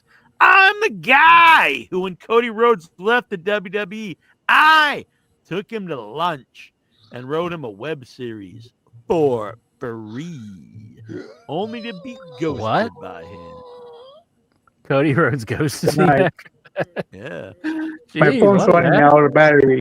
Good night. All right. Nighty night, Lexar. Take it easy. I'm the guy who wrote a film for Rated R Cope. I guess the Edge. You know, all this stuff's cool though and all, but it still doesn't make any difference if they like if you're good on in the ring or not. You know what I mean? As a wrestler. But I'm the guy who put AEW in my movie Queen Pins. Queen Pins. Queen Pins. Oscar winner, I believe. I'm the guy who pitched the wrestlers coming back for the funeral scene in MacGruber. Okay. He's not winning me over with this promo, I have to say. I'm the guy who put Queen Pins MacGruber. I'm the guy who asked Jericho if I could sing Fozzy in Cobra Kai. Basically just saying I'm just a big fucking mark. That's what I think he's saying. I'm the guy. This is your words, though, Incher. I'm the guy who brought his Golden Globe statue to a show and took a guitar shot from Jeff Jarrett. Ooh. I am the guy who dropped Matt Cardona in my Emmy speech so as to raise awareness for our match at PW Revolver. I wonder how that went. Like, you're watching the Golden Globes and you're like, I'm going to be wrestling Matt Cardona at PW Revolver. Yeah, that's pretty lame. You'll be like, what? What's I am the PW? guy. I am the guy to get MLW a media rights deal. I am the guy who name drops independent wrestlers, oh, we're aware, on national television and puts over indie organizations on CVV and Helwani. I'm the guy who paid for wrestling classes and sought bookings. According to CageMatch.net, Brian Alvarez had 76 matches in 25 years. I've had 20 matches in less than 2 years, bitch. Ooh. Ooh. I trained, tried, failed, won, sweat, traveled, and was stiffed money and bled. And I did it while having a family and an acting career. Title says it all. Observer. Now go thank Dave Meltzer for your existence. And suck it. Boom. Incher out. That wasn't me. I didn't write those words. And I don't look like Paul Walter Hauser. If anything, Paul Walter Hauser all right. looks Fair like enough. me. Fair enough. You tell him, Doogie. Hell yeah. Fair enough. MD. Out. All right. How much New York made salsa did Jack buy in New York City? I actually didn't have any Mexican. I had pizza and deli subs and Chinese, bagels, all the stuff I'm not supposed to eat. So would you say that New York pizza is better pizza than Boston pizza? It's very similar. They're both Neapolitan thin crust pizza. Very similar. Same style pizza. And would you say that New York pizza is better than Domino's? Oh, Good yeah. Lord. Of course. Domino's. You can call it. You don't know up what and it's cheap. They'll bring it right to your door. You don't know what real Domino's. pizza is. You just eat bitch pizza. It's pizza. You might as well just eat like some frozen ass pizza. I got some frozen ass pizza. I think You go just make meat. it. I can make some frozen pizza right now. Yeah. You love it, Reddy. I'm going to come to your house and feed you some frozen pizza. And you're going to be like, feed me some more, Incher. And I'm like, that's right, Ryback Reddy. Everybody needs one scare on Halloween. Incher even burns it. He likes it all burnt up. Burnt frozen pizza. A little bit. It's pretty good. Neil, what kind, you know. What kind of toppings do you put on yours, Incher? What kind of frozen pizza you eating? Normally, I just go with pepperoni most of the time. Yeah, Incher, I sent him a picture. I had a chicken Caesar salad pizza, and Incher's like, oh, I couldn't eat that there. I couldn't put that near my face. It looked like the fucking android from Aliens, like blood all over it. Looked all nasty. It's good. Got all that white shit on it. You know what that is, Cones. You're like, that was me after Fritos. Oh, damn, that was good. I wish it was Incher's white sauce. Oh, yeah. You probably, yeah, you wouldn't be able to eat it. It's too sophisticated for you. Yeah, well, fuck off, bitch. Is anybody really sorry that the Vision turned on Seth Rollins? That's from Vic Schiavone. No. Nah, I don't care. Screw him.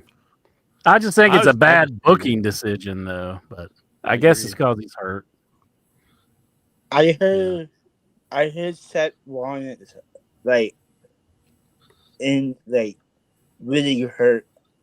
Yeah, I think that's why they did this. I think that's probably true. He's blaming that he got hurt by Cody Rhodes, but I don't think Cody could hurt anybody. He's like a little pipsqueak. I think Becky Lynch kicked his ass when he came back to the hotel. That's probably what happened. The man took him to town, whipped him up. Yikes. He was probably wanting to order some like New York pizza or something in Australia. And then Becky was like, fuck you, we're ordering Domino's. And he was like, I don't want Domino's. And she ordered. She beat his ass for it.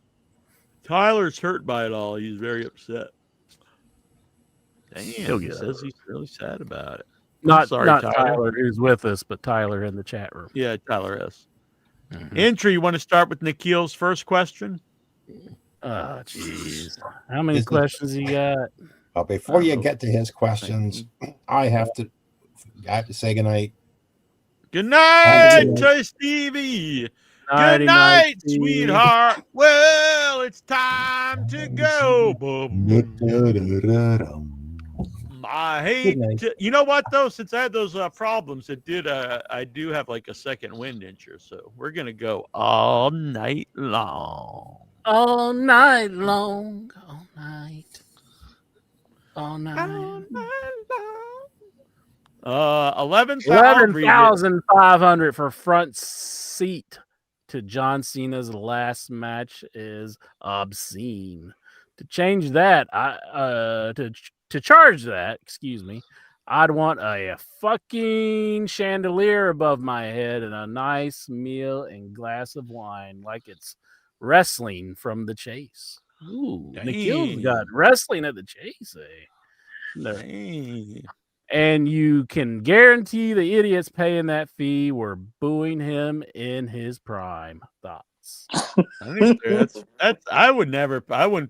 care if there's a chandelier. I'm still not paying $11,000 for a wrestling ticket. $11,000, baby. Damn. That's stupid. Yeah. I agree, Tyler. $11,000 for Cena's last match, and they're saying that The Rock has like creative input. Who's going to be in his last match? You think it's going to be The Rock? I heard that too. The Wrecking Machine's going to come out there. No, he switched back to Dwayne. Oh, he's back to Dwayne now. And he's got no muscle no more. What happened to Dwayne's muscles? He gave him up for Lynch. No, I think I bought him. I bought all his muscles on eBay. You did? Mm-hmm. I bet that was more than $11,000. I think he wants to like seriously act as Dwayne Johnson instead of like The Rock persona. Yeah, he was really good in the Smashing Machine. Although he was giant in that, he's probably the biggest I've ever seen him in his life. He looked insane. He was way bigger than actual Mark Kerr was. You think he ripped all of his muscles in the final scene or something, and that's why Probably, he's like all small now? Maybe it's like the juice got to the to the maximum capacity, and then it's just like everything just blew up on him. Do you like he's think we should Bane. start juicing for the allegedly, show? Allegedly. We should get all jacked for podcasting. I thought you already did. Hell yeah. This is all natural already. Oh, I don't buy it. I think we should start jacking off for podcast. Hell yeah. What? Just rub one up before you do the show. Easy, Goosey. You're gonna scare Tyler off here. That's like the weirdest suggestion ever. Either that or make him stay forever. There's Surfer Sting, Crow Sting, Wolfpack Sting, Main Event Mafia Sting, and Joker Sting. But do you remember LAX Sting? 18 years ago today, Sting disguised himself as a member of LAX and attacked Kurt Angle. I do not remember that. Do you remember that? LAX Sting? LAX Sting. No, I don't remember that one. Got me with that, Nikhil. TNA sources say the Hardy Boys deal will be up next month unless an extension was quietly reached. The company does hope to retain them. Fightful Select. What's your feelings on that, Jackie Jones? I mean, I assume they wouldn't be there very long. Did you really think like they're going to be in TNA forever? Nah. I think them they'll back WWE. We'll see. They might. I mean, TNA is basically WWE right now, so yeah, very possible.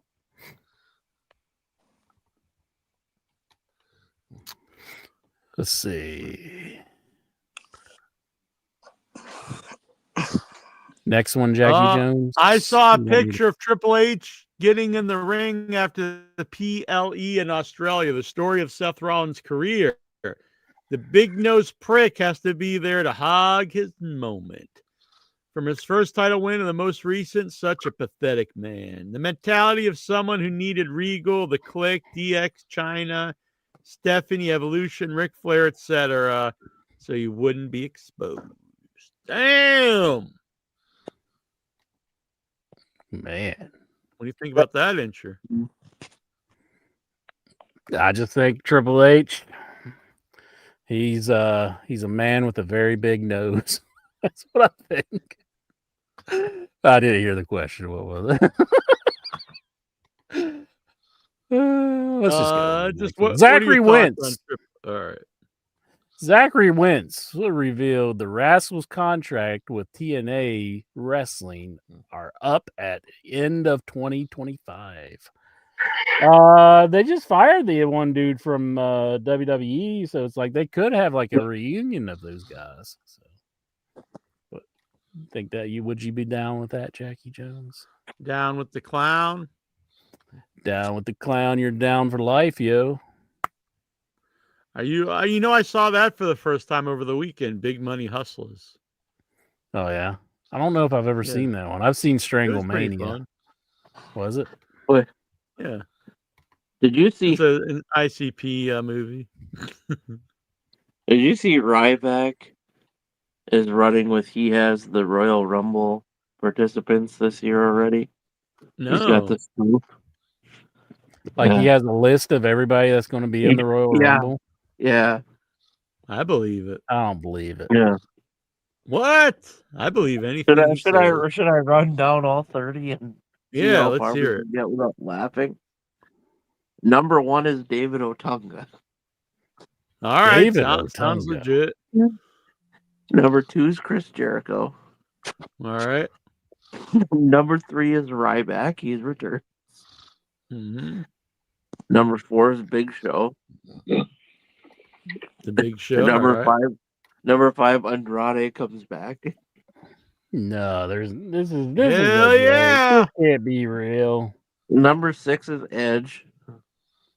Damn, a lot of big returns already. Andrade, he's just gonna flip flop through shows. That's gonna be wild.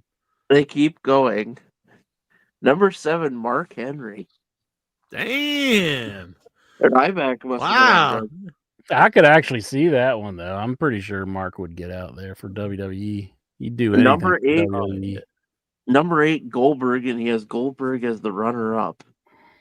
It's like, how can like Really? Mark Henry be like so anti AEW? He got money for just standing there and saying, well, that's enough for now, and time for the main event. And it was like in WWE, they were feeding him crap. It's like they were putting crap in his sandwich, and he was just like, I like the WWE. Come on, man. Number 9, Kane. Number 10, Yeah, it can't be the whole show. The whole Royal Rumble won't be nothing but returns. It gets even better. Number 11, Jeff Hardy. Wow. Jeff Hardy.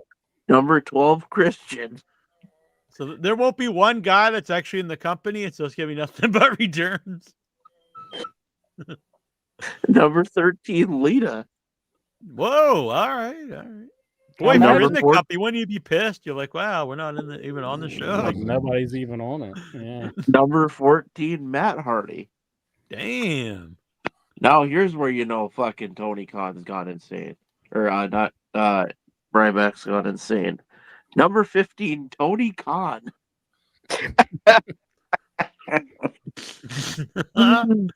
I think that's probably accurate. Tony Khan just runs Number out there. 16, Batista. Hmm. Number 17, finally an semi-active wrestler, Rey Mysterio. Oh, all right, cool. All right. There's one guy on the show, and he's like guy that's barely there. Number 18, Kurt Angle. Damn, this sounds like a great Rumble. If this isn't Saudi Arabia, maybe it's accurate because the princess wants all the old guys coming back. Number 19, Brock Lesnar. Damn. Number 20, Shane McMahon. Oh boy. Here comes the money. Here comes the money. Number 21, Jey Uso. Wow, okay. There's one active guy in the whole thing. Number 22, Jimmy Uso. Wow. Number 13, and your predicted winner, Solo Sikoa. No. Hell yeah. God. Is that who he says is going to win it? Yeah. Number 24, is this really your list, Incher? No, it's not my list. I can't take credit for this. Is he just number trolling 20? me? Number 24, Jacob Fatu. Number 25, Logan Paul. Oh, God. Number 26, Kevin Nash. Oh, shit. Isn't he complaining about his payoffs now? It's like, Does he even have knees anymore? Probably not. Yeah. I think he's on record that he'll never get in the ring again. Number 27, Alberto Del Rio. Jeez. Number Wouldn't 20. you like to hire Nash to do some apartment wrestling just to prove him wrong? Like, yeah, get Oh, in the man. ring, Nash. I wonder if they still do that. I bet some of the women can make some good money. They just do OnlyFans now. They're good. That's true. Number 28, the guy who Why has bother with some sleazy guy when you can just get on the internet and do it Go yourself? over to Lexar's house. Yeah. Mm-hmm. Number 28, who Ryback has finishing third. I show speed. Oh, man. Speed. Number 29, The Miz, and number 30, Tonga Loa. Oh, that is an upsetting number 30. That's I know. After all, you have like Nash and all these people, then the number 30s, Tonga Toa or whatever the hell his name is. That's your Royal Rumble for 2026 for Ryback. How many of those do you think will actually be in it? Like 3 or something? Maybe 5? I would say Jay and Jimmy's a good bet. I would say Fatu is a good bet. Yeah. Mm-hmm. I don't even know if his winner will even be in it by then. I don't know. I'm pretty sure David Otunga is not showing up. I did think he did an interview recently where he said he wants to come back to wrestling, David Otunga. I'm calling. I think Ryback's correct. Tony Khan's coming out. Imagine if that was like a big return in the Rumble, like, oh my God, it's David Otunga's back. It's like everybody's like, oh, okay. He was in Harvard. Why are you cheering? It's like they acted like we're just supposed to cheer the guy because he's from Harvard. Yeah. It's like, Like he's got a degree in law. I'm like, okay, that's exactly what I look for in my wrestling. Like, I wonder what kind of degree this guy has. I like that they're wasting the degree. Yeah, getting a law degree, and now he's in there fake fighting. Now he's getting hit in the head with a chair. Who asked that last one? Me. It was number 5 incher. Number 5. Oh, I did that. The Zachary Wentz contract. Okay. Then Yeah, I don't even know who Goosey that got dude into is. his thing. All right. Yeah. I have no idea who that guy is. But Yeah. I'm sure he's a good man. Happy 15th anniversary to Bound for Glory. 10-10-10. They're here. 15 years ago today, Jeff Hardy turned heel, became TNA champ for the first time, and they were finally revealed. I don't know what any of that means. Who were they? Who was they? Oh, like yeah, I don't know. Wasn't that like the big lead up for what the hell is the Hogan's team? Oh, Immortal or whatever it was. Right. That makes sense. I'm just going to answer that by saying number 7, TNA president Carlos Silva says that if young TNA talent want to go to WWE, he'll help them get there. TNA is an interesting platform because we can bring and provide a new platform for legends that have already been in the game for 10 to 15 years plus. But then we can also help to bring on the young talent. Thoughts? Okay, that sounds Hell great. yeah, sounds good to me. Sounds like he's trying to get new people in the company. I don't know. Yeah, I think their plan is to really just make it where anyone with any future at all, any potential, like they only can go to WWE. So they'll sign up like literally everyone with any potential. They'll either be in the ID program, and then like once they get a little bit better, they'll go to TNA, and then in NXT, and then you'd have to be like. I think their idea is like you'd have to be like so out of like their radar to eventually go to AEW, where in a couple years like there'd be no place for them to get new talent. They'll just have to hire all the pregnant women, I guess. Yeah, speaking of the ID program, did you see what they fucking did? They cut Ridge Holland after he broke his leg working for them. And then Kylie Ray got pregnant. They said, no, we're not going to pay you $500 a week anymore. Go away. And that's got to be like a nickel to that. And they're probably not even a nickel, honestly. They're worth billions. Right. Yeah. Yeah, I'm not even going. Sorry, sure. To keep those two around. I mean, at least till they're healthy. Yeah, and I don't think you're ever going to get anything out of her just because she's had so many shots and chances. But when you already have her there, like the fire when she's announced as being pregnant and stuff, that's pretty. The least thing you can do is just cut her a fucking couple of checks. Yeah, or just wait. Like that money's not really doing anything for them.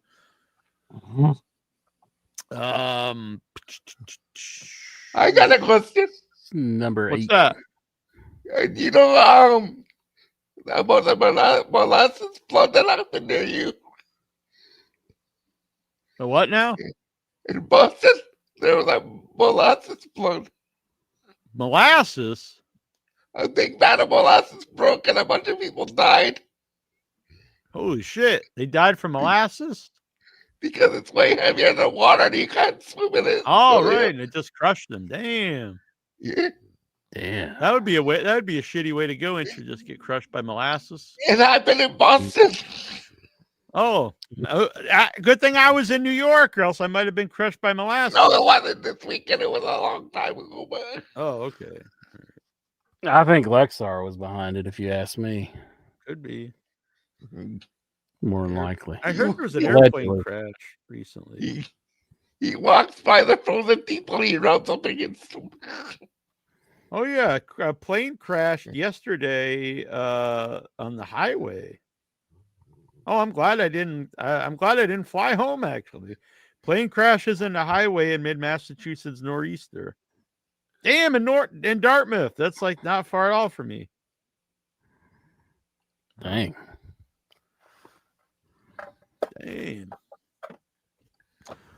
The flight I took home and said it was the last flight of the season. I flew out of a local. It was smaller than the airport that I flew into West Virginia.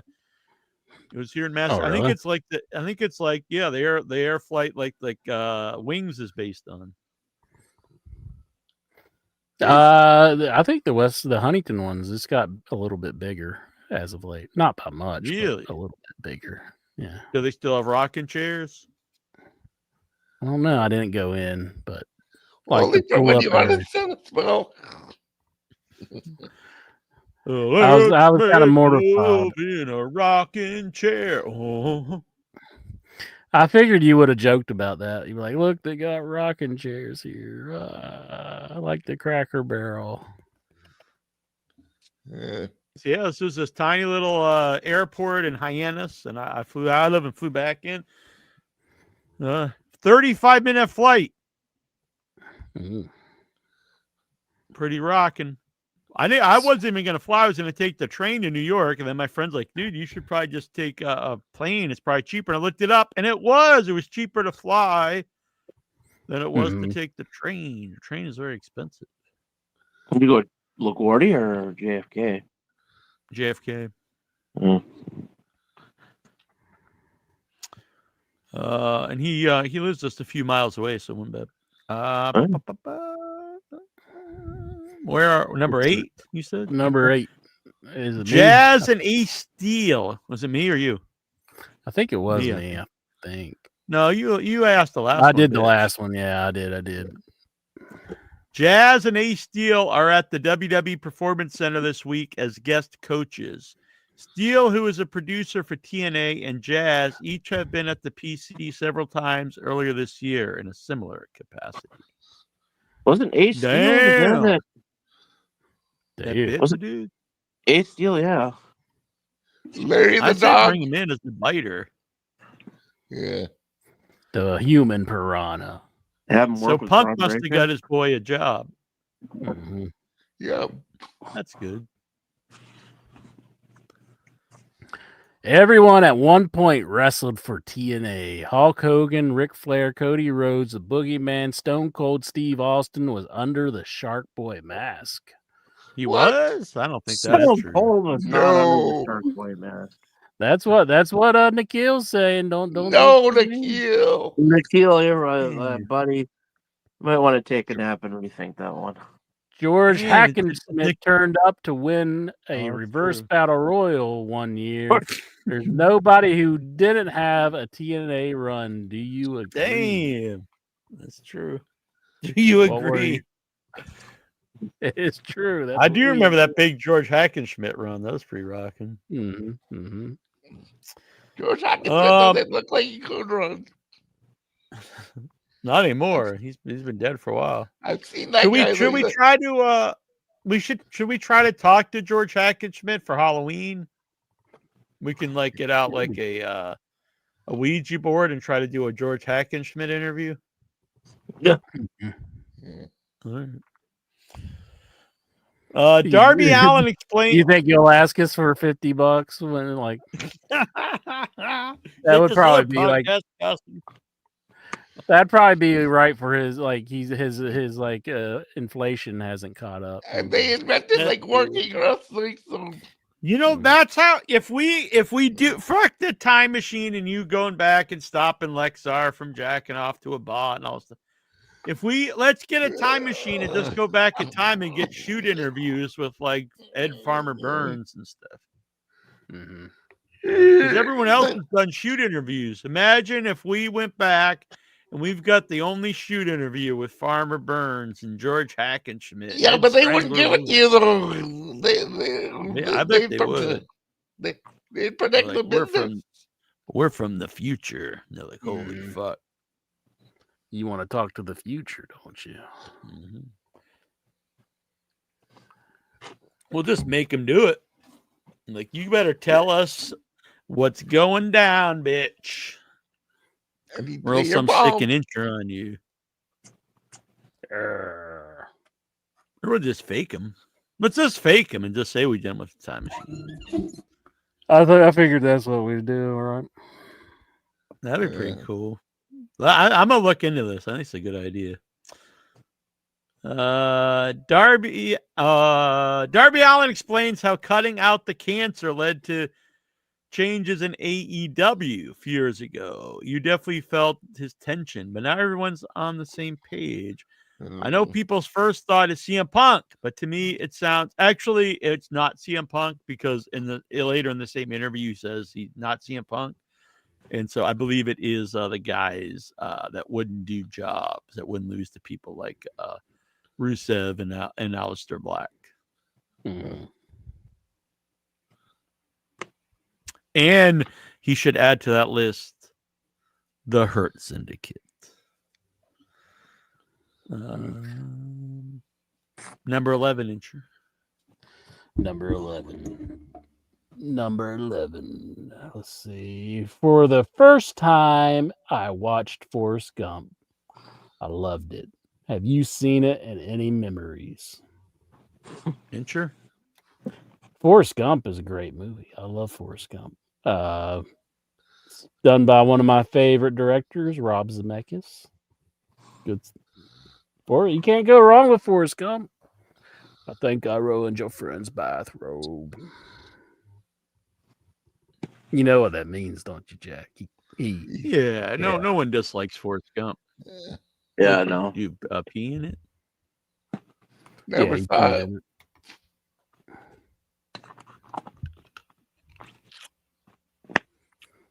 He didn't say if he. Oh, he said he loved it. If it wasn't for TNA doing shit to themselves, there wouldn't be AEW now. You wouldn't need one. Tony Khan would have went no room for another top company. It's a story of TNA's whole existence. There's always someone sticking the knife into the hard work of the wrestlers. Do you agree? I mean, they have been around for a long time, so you have to give them that. Mm-hmm. I'm just glad that there's another company, another big company. For sure. Me too. Number 13 inch baby, inch daddy. Look at TNA in 2006. What an incredible roster with legend stars names too. With legend stars names too. The perfect blend of stars and people on the cusp of stardom. A national platform on Spike TV, but it's always the same with them. Run-ins, poor choices, bad booking. The fans then lose faith. Always. Do you agree? Yeah. I mean, yeah, pretty much. I mean, it was TNA. I mean, you thought that they would have done like really big things back then, but it just didn't happen. Losing that Spike TV though was really bad for them. Mm-hmm. What number was that? That was number 13, I believe. No, yeah. 13. Rich Holland and Wes Lee have been released from the WWE. What are your favorite memories of Rich Holland and Wes Lee? I don't really have any good memories of Rich Holland. Isn't that the guy who hurt Big E? Yeah. He hurt Big E. I don't hate him or anything. It was an accident, but I just fuck him. Yeah. He did it on purpose. Fuck him. I don't think he did it on purpose. He's like, I'm gonna take this guy out and make my My impact will paralyze this big black guy. Wes Lee, I don't really remember a whole lot of him. I liked him in the Rascals and TNA. Yeah. Ridge Holland signed an NXT deal last year for $200,000 less and was not paid beyond his WWE deal for the TNA booking that led it to his injury. Sorry, I'm kind of choked up. Holland is now without guarantee pay while he heals up for the next 6 months. Thoughts? Yeah, we kind of talked about that earlier. Sucks they couldn't just keep him around to heal up. Yeah. At least a dozen other TNA stars are approaching the end of their current contracts. They mentioned including the Inspiration, Cassie Lee, and Jesse McKay, and Cedric Alexander, all of whom are reportedly in similar positions as the promotion heads towards the close of 2025. Thoughts? I don't even know who the Inspiration are. And That's I didn't know Cedric Iconics. The Iconics, remember? Oh, good Lord. Yeah. Who cares about that? Iconic. Cedric Alexander, I didn't even know was in TNA. Yeah. I didn't either. There were a lot of guys. Yeah, he should have went with to AEW when he could have with the Hurt Syndicate. Yeah. He could have been the guy to do jobs. Could have been the guy who gets pinned. Yeah, we got R.I.P. Diane Keaton. My favorite film was Father of the Bride. What's yours? Favorite Diane? I didn't know she died. Yeah, she She did must have die. died while I was away. Yep. Yeah. I don't know. Let's see. Diane Keaton. What would be my favorite? Let me look her up to get some movie names in front of me. Oh, The Godfather, I'd have to say. Yeah, she was in The Godfather. Yeah, I've never actually watched The Godfather, to be honest. What? Are you just a pile of shit or something? How am I supposed to answer that, Jack? I mean, are you just got like just a big pile of shit for brains? You've never watched The Godfather? Just a pile of shit. It's the greatest film ever made. Well, he said Father of the Bride when you got Godfather. What do you think about that? Yeah, but I assume he's seen The Godfather. Oh my god. It's no Spaceballs. Troy saying Sleeper. Sleeper. I know she's in a ton of those old Woody Allen movies. Yeah, it's like nothing's really hitting me here. I'm going to go with Look Who's Talking Now. My Lord. But yeah, all those old the old Woody Allen movies are good. You know, Annie Hall.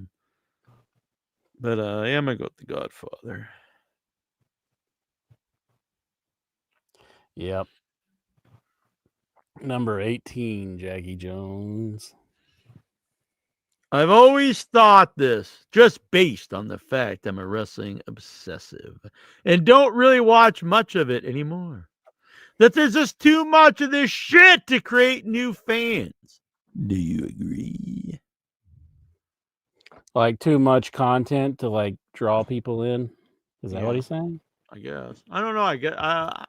Well, it's overwhelming if you're like a completionist, which I am. It's hard for me to like. Even if I was enjoying WWE, it'd be hard for me to get back into it because I would want to watch all of it, and it'd just be too much time. But not everyone is like that. Some people can just watch, a little bit of something. So if you're not someone who has to watch every show, then you could still become a fan. Yeah. I feel bad if I miss a show, so right. It's hard to keep up with, man. Yeah, it's just too much. That's why I think that's a big part of why if I stop watching, I never get back into it because the idea of now, because it wouldn't be like, oh, now I'll watch Raw again. It's like I'd have to watch Raw and SmackDown and all the pay-per-views, and it's just like overwhelming. It's too much for me to watch all that. You know what I mean? Yeah. Number 19. Is that where we're at? Yeah. Like WrestleMania, you will watch. You will watch. How can you expect someone to watch 3 hours of Raw, 2 hours of SmackDown, NXT, all the pay-per-views?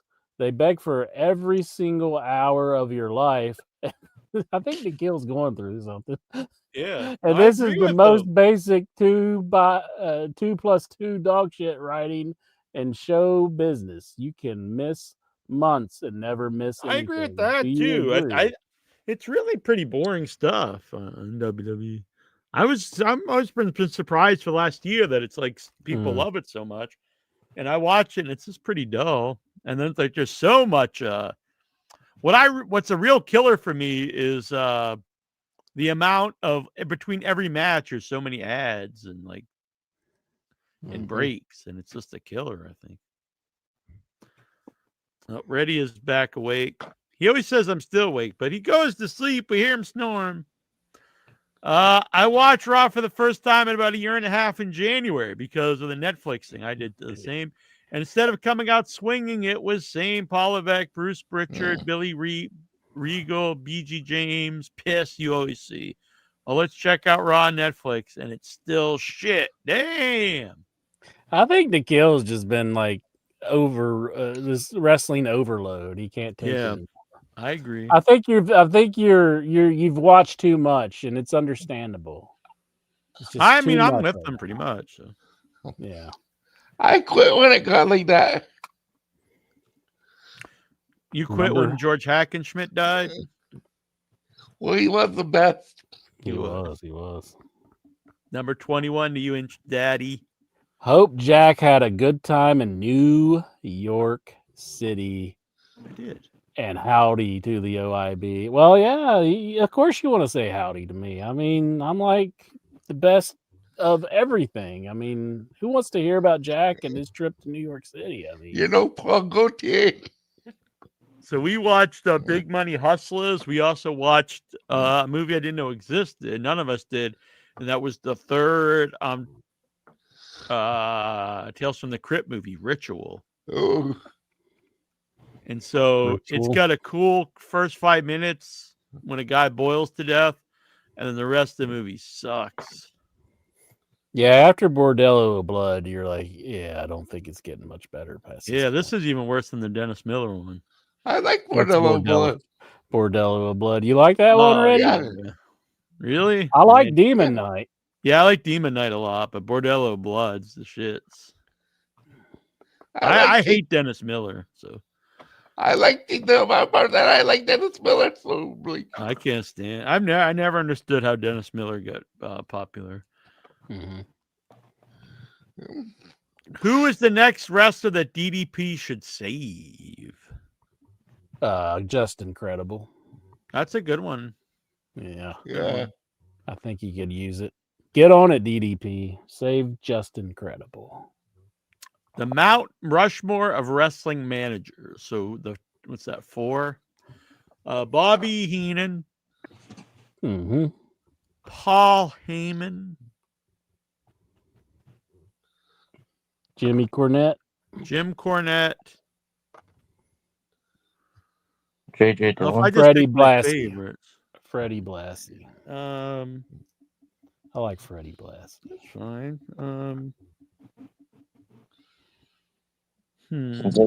Sherry Martel. Sherry Martel. She is good. Mm-hmm. I like Gary Hart.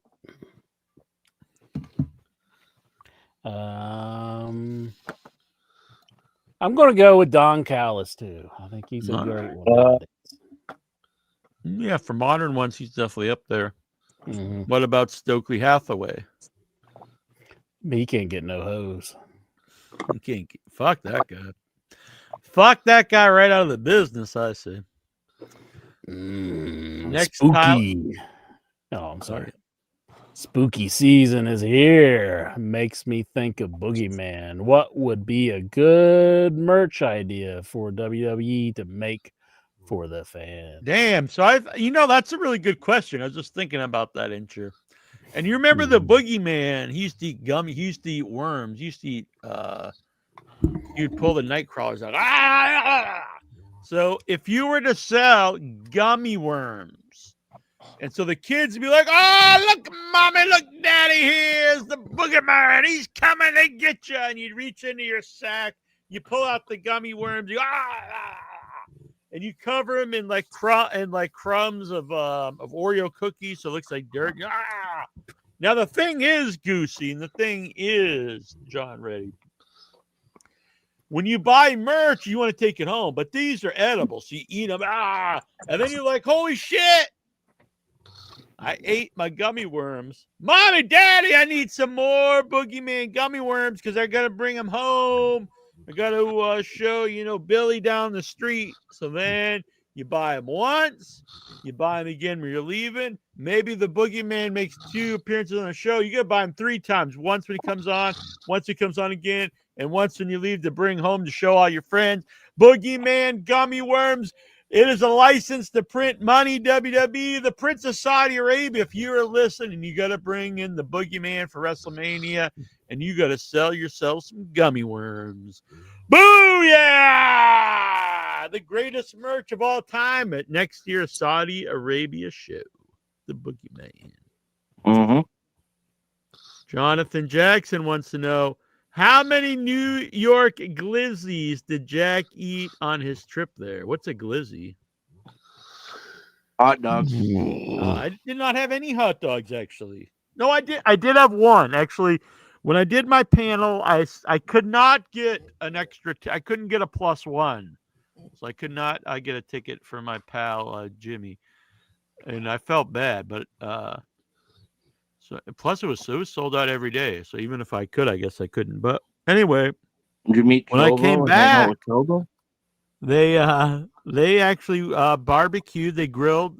They grilled hot dogs and burgers. So I had a homemade burger and hot dog at the apartment. So, but I didn't buy a hot dog anywhere, which is weird now that I think about it. Probably should have got like a street hot dog somewhere, I think I got a contact high from the apartment. Everyone was, having a good time.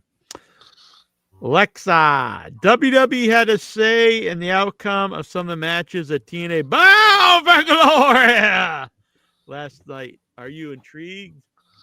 I'm so fucking intrigued. I don't think I could be more intrigued by that.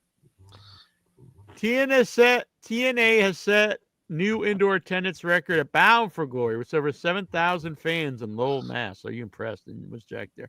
No, I was not there. Street meat, Tyler says. Street meat. There was a food cart called the Street Meat, and it had a line. Like, honestly, I'm not even joking. I think it would have been like a 45-minute wait. It was down like 2 blocks. I was like, oh my God, like, what the fuck is in that Street Meat? I'm not actually the people are with they were very anti food truck, but I'm not. I like food trucks, but I did not get any, unfortunately. But I did get good food. I don't think we went to any sit down restaurants really. We just but I like it doesn't have to be fancy food, just stuff that I don't get at home. So. I went to the bar that Goodfellas was shot at, didn't you? Yeah. That's cool. They have any gummy worms there? They had a gummy Intra's face where I just pounded into oblivion with my fucking fists. Yeah, that's not very realistic.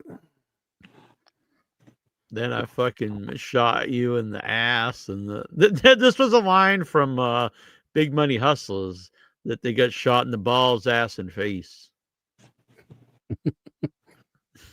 I can't say the movie's good, but it was fun to watch with, like your buddies, Was it like an actual movie with a script and everything, or was it just? Well, I don't know if they had a script, but it was a real movie. It was like an hour and a half movie. It's got both ICPs in it, Mick Foley's in it, Harlan Williams. He's one of the main guys. I mean, it's got like a real like cast. Oh, a couple I guess porn stars are in it. What question we on? Lexar with the Laredo Kid. Or Laredo Kid. Laredo Kid has parted ways with TNA Wrestling. Thoughts on his run and where will he go next? And then he goes to Laredo. I think he's going to go right to hell. Oh my goodness. I don't know. I think he might go to Jimmy Joe's wrestling extravaganza, maybe. I mean, Jimmy Joe, he does have quite a mind for the business. So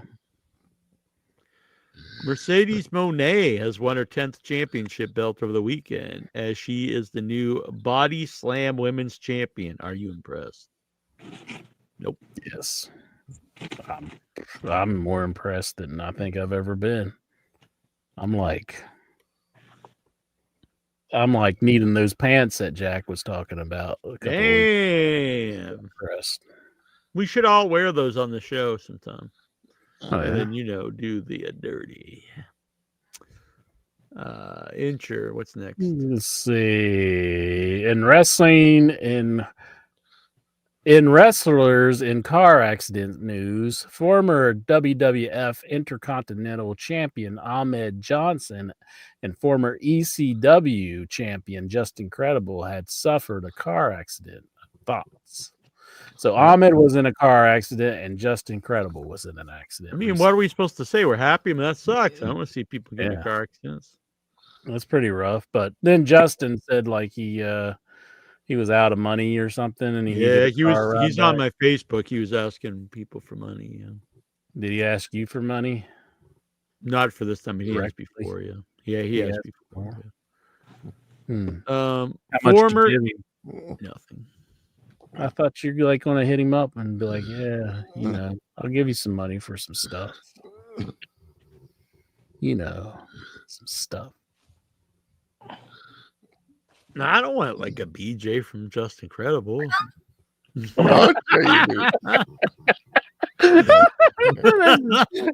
probably the darkest I think the show's ever gone. We really shouldn't be laughing, but I hope he's all right. I hope he's not. You don't want a DJ from. I hope Justin Credible's not blowing marks for money. You don't want it. Come on, get.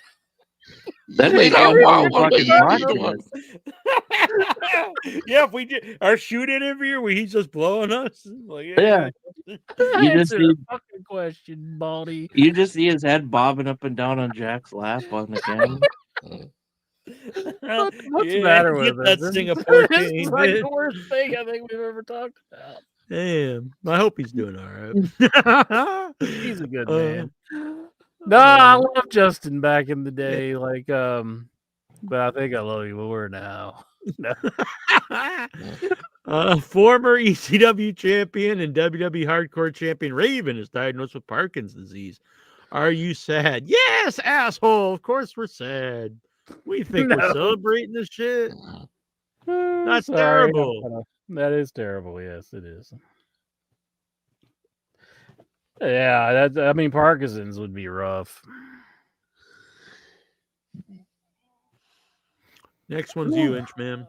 Next, I'm up.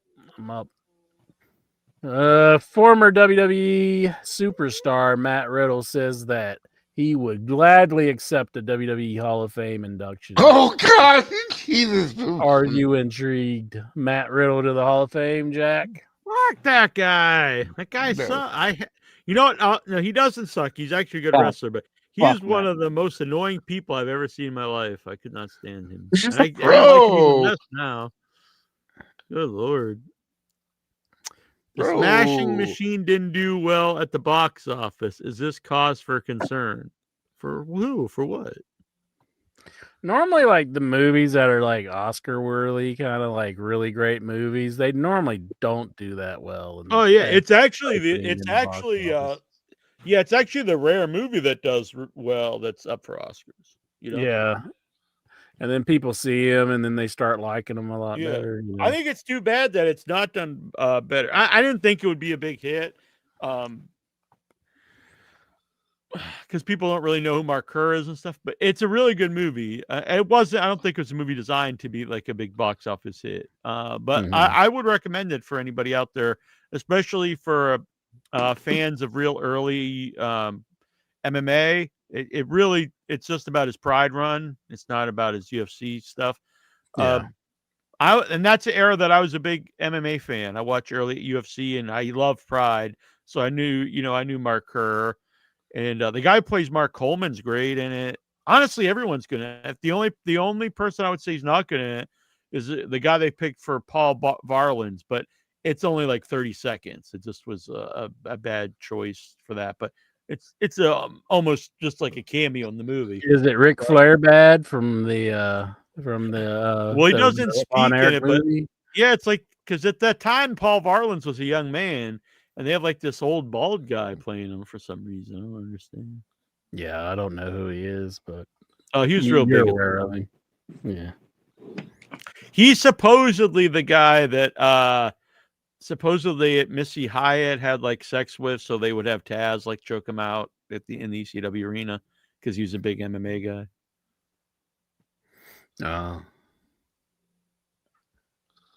The polar wrestling's bear, not scummy at all, is it? It's like, yeah, we'll get Missy Hyatt to do the Just Incredible one. don't start that. I feel bad we even did that. Let's just erase that part from the history. All right, we'll take that one out. Let's just erase the whole thing. We're not going to, though, really. No, that's too much work. Yeah, that is too much work. All right, let's see. Yeah, you read that one. Vice TV has renewed Dark Side of the Ring Season 7. Are you intrigued, and which topic do you want them to cover? Rock and roll Buck Zumhoff, Vice TV, if you're listening, we can send you our whole episode. It's very creepy. In fact, I think I should contact them and tell them. Yeah, I want Larry Sweeney. That's a good one, too. Out of the ring. I think that would be, because that guy, he was definitely like, you could tell he was going to be somebody in the industry. And then just so sad that he did that to himself. Yeah. I mean, even if, he was having issues, I think he still would have had a spot because he was so talented. Oh, yeah. If he would have been around like now, I know he wouldn't have been too old now either, but like if he would have been like that age now, he really would have been a huge star because like his size wouldn't have been that big of a deal. And he definitely would have been like those early AEW guys, like one of the, and he would have been the best promo in the company or like right up there with MJF. And you could have either a wrestler or, a manager. That guy was insane on the mic. I mean, he did some great stuff. It's just a shame that he's gone. So, actor and comedian OIB said that the cost of WWE tickets are greedy and ugly. He also said that the 5-match card for WWE premium live events that cost $40 are garbage. Thoughts? I agree with him. Yeah, I'm with him on that one. I agree with myself. Yeah, it's one thing when those shows were free, basically. But I'm not paying. I'd have to pay. I know not everyone does, or if you're in other sports, you're getting it. But for me to just buy that, like, no, I'm not doing it. All righty, let's see. Israel and Hamas recently. Let's not. Did I even not? Okay. No, come on. Yeah. Speaking of making peace, is this one bad too? Speaking of making peace, no, it's all right. Okay. Speaking of making peace, do you think Jim Cornette and Vince Russo will ever squash their beef and make peace? No, absolutely not. I would say from Cornette's side, never. But I think I think Russo would. Yeah, Russo would. Whatever you think of Russo, you could think he's an idiot and all stuff, but he's definitely more sensible than the two as far as like level-headedness and like having some kind of like a death grudge against somebody. What are your jerking off techniques? Well, I'm not even going to do it. I'm not going to say it. I'm not like even turning the butter over here, Goose. Goosey's double-handed. He's a well-endowed guy over here. Lexar, would you watch a horror porn movie? I've seen them already. Sure. Yeah, I've seen. Do you think that Paranormal Activities is an underrated horror film? I've never seen Paranormal. No. I'd say they're overrated because I'm not a fan whatsoever. It No, looks I like did a watch. Oh, I'm sorry. Go ahead, Reddy. It looked like a high school play about the paranormal.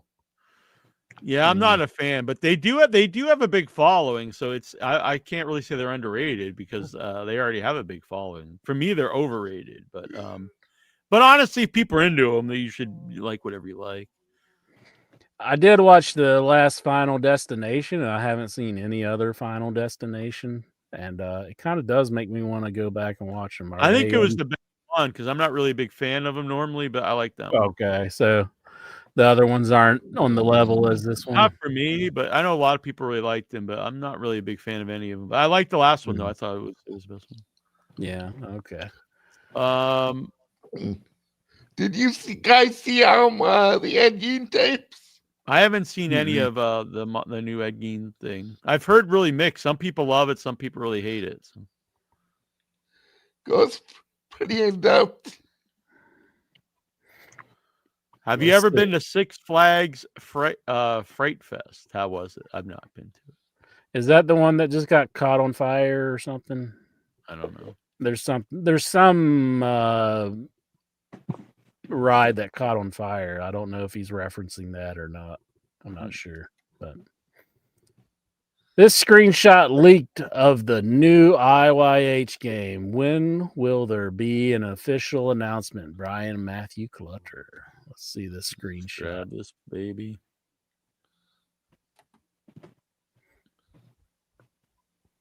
It looks pretty good. Yeah. Why didn't you tell me about this, Jack? I didn't know we were making a game. Damn. You look like the Brooklyn Brawler or something here. Is that That's us? you over here? No, I'm not even here. It says this is the mighty Lexar over here, this redheaded guy. What? Oh, yeah, And that you're don't this make guy in sense. these jeans with a full head of hair. Who's he wrestling? So the Lexar's on the left with the red hair. Like, I'm pretty disoriented. I'm not even facing my opponent. I'm just like, Intra's like drunk in the middle of the ring with a full head of hair. Neither of these guys look anything like them. do I even know what wrestling is? I mean, like, Oh, you know what? The only thing I do notice is they do have the In Your Head Wrestling logo in the center of the mat. That's cool. that is pretty sweet. The rest of it, whoever did that, if you did that, Clutter, you did well in the ring, but no one looks anything like anybody. It looks like the Brooklyn Brawler's Incher, and it looks like Glacier is Lexar. So the characters need some work, I would say. Let's see. Brian Matthew Clutter, my child requests that In Your Head focus more on Minecraft. Rob Blocks. I don't know what that is. Roadblocks. Yeah, I don't know what that is. I like Roadblock. Yeah, I would From like to get G.I. Joe? Roadblock on the show. No, the Rochester Roadblock from WC. Yeah. And K-pop Demon Hunter. Yeah, I'm not too familiar with the last one. I know that it's a thing, but Yeah. I'm not familiar with it at all. You get Comic-Con. Was it? Mm-hmm. Yeah, it's like this new huge thing. The only reason I know about it was I saw it, like somebody sing a song from it on AGT, and I was like confused even what it was. Sing me a song on the piano, man. Sing me a song, you're a piano man. Sing me Play a me a song song tonight. tonight. Tyler Stevens, he has us a question. I'm about to ask it just right. What is your pretty good. favorite Hulk Hogan movie role? Favorite Hulk Hogan movie role? Thunderlips in Rocky 3. Oh, man. I like when he was the wife in The Shining. Brother, put down the axe, brother. That would be. Well, I'm going to since you start took doing that. since you took Thunder Lips, I'm going to say Gremlins 2 when he tells the Gremlins to behave in the movie theater. Damn. Outside of that, was there's off the nothing good about Hulk Hogan's movie roles. No, I agree. We do have a few more here because our boy here, Goosey, had made an in your head question thread, and so we got Jonathan Jackson. How come there's no show this week? There is, Jonathan Jackson. You fucking bitch! What are the chances that Tuesday will be IYH-less? There is None, no show. bitch. Booyah to you! Double guns to you, Jonathan Jackson. Bang! Why have Jack and Incher abandoned us once again from Jonathan Jackson? I think Jackson needs a beat down. We got to do it, like Gomer Pyle style. We all got to get some soap, put him in a bag, and just beat the fuck out of Jonathan Jackson. But out of love. It's not like out of hate, but we got to get him back in line. Hi, Joker. What's your major malfunction, numbnuts? Did mommy and daddy give you enough attention as a child? What's your favorite deli meat?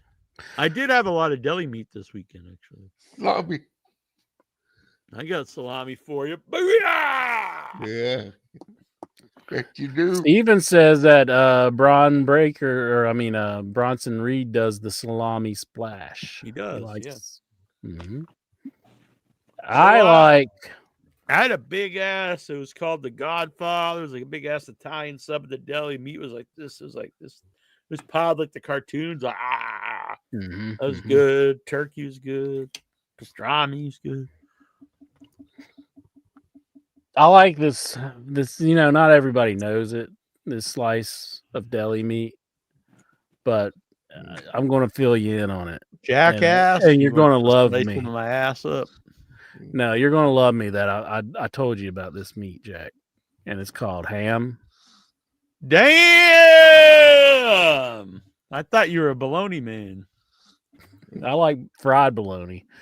Like I like fried bologna more than just. I don't want like regular bologna. I want like just put it in a pan and shear it. It's really good that way. Have you ever done that?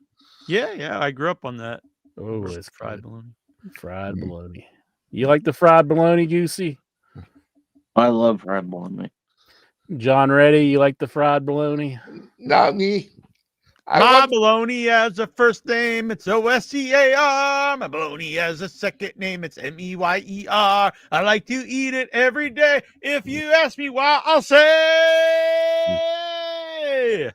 Why don't you like bologna, Reddy?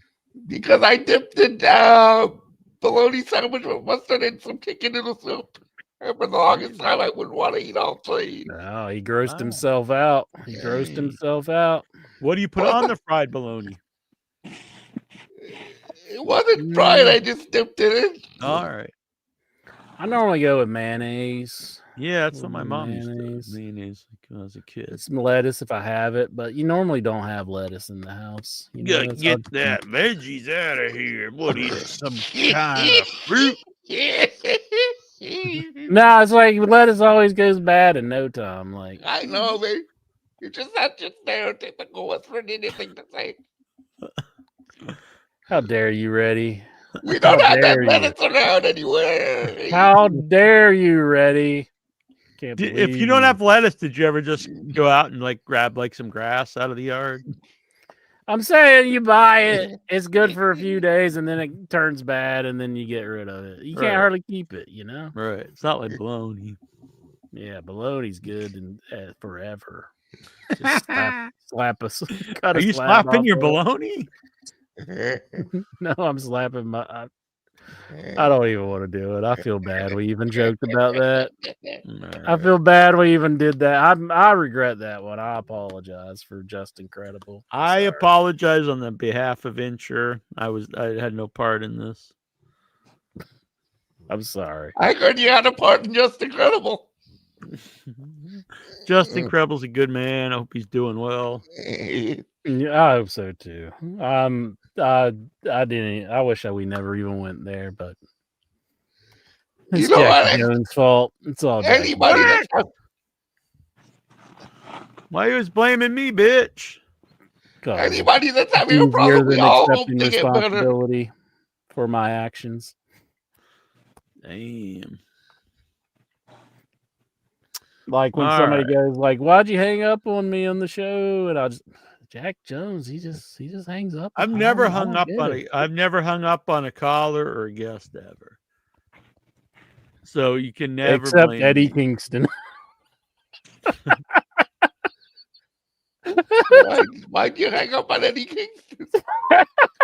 We didn't know he was going to be a part of the interview, and he just started answering questions, and we're like, we didn't know who he was. I was aware of him, but I didn't know that was him on the phone. Oh. And the promoter never told us he was going to be on, and we hang up on him during the blackout interview, and then the guys were like, I think I knew who that was. I'm like, Yep. Jack hung up on Eddie Kingston. Intro did it, I think. I wasn't doing the phone at that I time. think he hung up on Lexar one time after he said something like racist or something. Oh yeah, the one time he was on a streak there for a while. He was like a big Hitler fan, and he just started talking. You about mean the bad guy of World War II? Right? Yeah. Well, he thinks he's the hero. I think. I don't think I don't know. He's a weird dude. But anyway, Tazo paid money to come on the show, and I've never heard from him since. Maybe he just wanted to give you some money. All right. Well, I He's in the appreciate it. shower. I spent it while I was in New York. Yeah. Food. All right. Put it to good use. Mm-hmm. All right. Anything else, Incher? You ever had a manwich? Yeah. Is that like code for some kind of gay sex? No. Yeah, but you need some sandwich. I kind of want some manwich. Oh, in that case, then no. No, yeah, I've had manwich. Yeah. Manwich, sloppy joes. I keep seeing you know what? Cam I when always, walk in up my the mind, stairs. I always think they were good. And then I've tried them every once in a while over like the last 20, 30, 40 years. And every time I get it, I'm like, oh, this isn't very good. Yeah, I think that's probably what would happen if I actually opened up that can that I see on my stairs and make a manwich. And I'd probably In my head, I'm like, oh, yeah, that's good. And then I get it and like, oh, this isn't very good. like it looks so appetizing on the can. Yeah. For some reason in my mind, I used to think they were good, but maybe, I don't know. It's either like when you're a kid, you thought it was better than it was, or you just. Maybe I'm not making it right. Maybe they added stuff that I don't know about. Well, I think they do change stuff because I know, I don't really eat Spam, but my mom says the Spam is not what it used to be. Like it's real soft and stuff. Really? Look Yeah. at that can. Doesn't that look good? That's what I'm to you? saying. I've tried it every 5 or 10 years. I'll get a can because I'm like, oh, that looks good, and then I eat it. And I'm like, oh, this isn't very good. It looks so good. But Filipinos love Spam. But I got to. So today I was eating the chicken and veggies. I got to get back to my regular eating habits. No more 3 a.m. subs and pizzas and stuff. They used to But get it. it was a good weekend, I have to say. They used to get it from the soldiers in World War II. All right. So But I stuff did like that. walk. I walked a lot, so it probably evened out, I think. nah, you can't burn off what you eat. Like if you eat a lot, you can't burn it off. I'll burn your fucking face off. It's just telling the exercise fake news. I'm just letting everybody know. Yeah. Dracula. That whole exercise myth. What? The myth of exercise. No, I'm just saying you can eat a lot more. Like if you pig out, there's no way you're burning it off in a session. It's impossible. Mm-hmm. Sure. All right. It's true. You can't burn off like 2,000 calories. You can't. I do can't, that. but somebody could. You can't. You can't burn off 2,000. Like Yeah, like, I went and walked 100 miles after I ate some pizza. like, you would have to like kill yourself to try to burn that off. I went for a 100-mile jog. I mean, you can help by like taking some of it off, but you can't just go crazy and eat a bunch of stuff. And I'll burn it off. fucking do it all, bitch. No, well, that's why when I'm away, I don't think about it. I'm just gonna enjoy myself when I'm away in New York. Yeah, I don't have any issues. Yeah, with that. That's what I'm just saying. And now it's back to The next time you do it, why don't you ask me if it's all right? Huh? Did you do that? Huh? Did you ask me if you could go to New York? No. New York City. I think this broom dance is this weekend. Am I going away again? Jesus. Really? I need to look into this. Maybe hopefully it's next weekend. Damn. You're a busy man. What, they got wicked broom dance? And then next month I'll be in Atlanta. Buried Alive Film Festival. That'll be a good time. Atlanta, VA. I'm not as young as I used to be. I get tired now. I used to be able to stay up all night for days. Now I need this thing called sleep. But I did not sleep at all Monday. I stayed up all night and took the flight home. But then I was very, very sleepy. I used to thought I did a show with somebody who was hardcore. Now he's just I was should I get back into drinking booze and living a crazy life? No. Why would you think that? No, I'm just kidding. Unless you really were drinking that vodka and it's got a hold of you now. 4 shots of vodka. Ah! I'm like, I don't drink 4 shots of vodka. Well, no, it was tequila. It's tequila shot. But what do you think of this interest? So I gave the dude the whoop, whoop, whoop, and he was like, nah, nah, nah. So he put the club did what?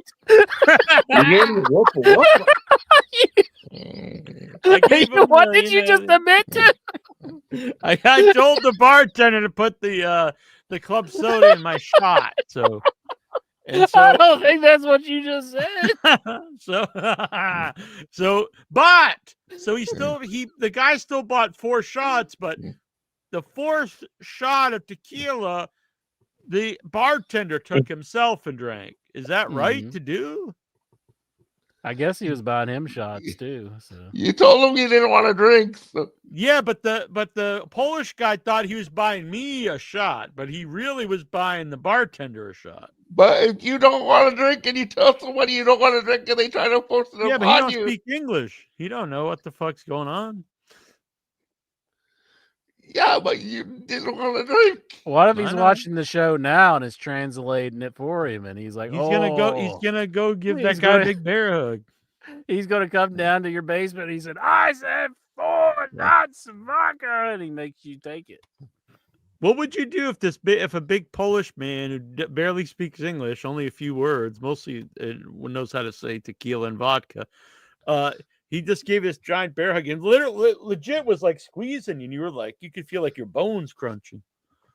I'd call him a pussy. I'd be like, "Is that all you got, pussy?" Then he did it to me and Jimmy at the same time, and we were both like, we were like crushed together. That means you're married now. It was crazy. We were legit like, we should get out of here. Like, That would probably be the best course of action. And then that guy was both sad and pissed because he went from why leave to no leave, stay for sure. And then it's not. They say I used to split up my booze, but they say it's not good to mix all your different alcohols. No. So he's doing tequila. Next was vodka. Who knows when it went down from there. But the English guy was the smallest of us. He was a pretty slender dude. So do you think he just crushed him after we left? Probably. Oh, well. Whatever. Killed him right there, then and there. Troy wants to know, what was it, Ivan Putski? Yeah, he was short. He was only like an inch taller than me. He was honestly probably about 5'6", but he was just like he's just a muscle man. He was, not like ripped, but he was just solid, like. Mm-hmm. He's like what I think he's kind of like what Intra thinks he is in his mind. What's that? A genius? A man who everybody seeks advice from.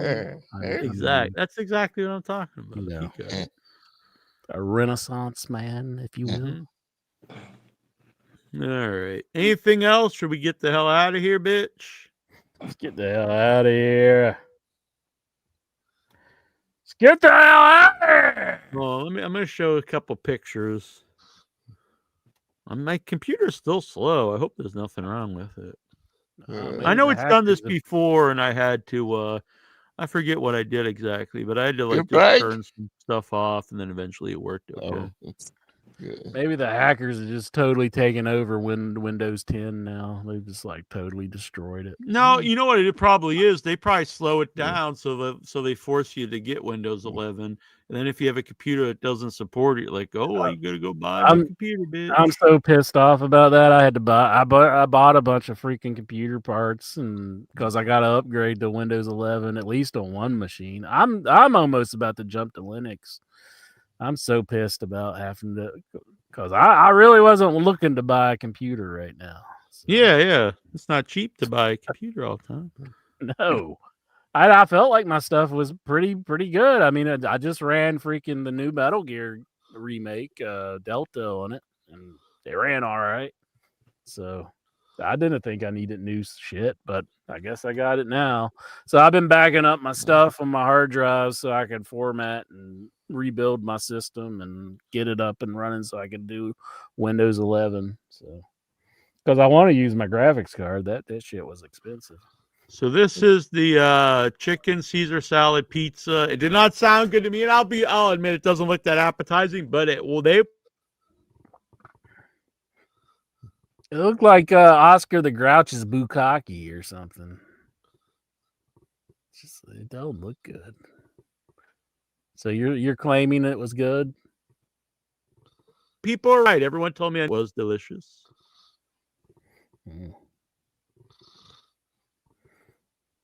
Sleepy and slush.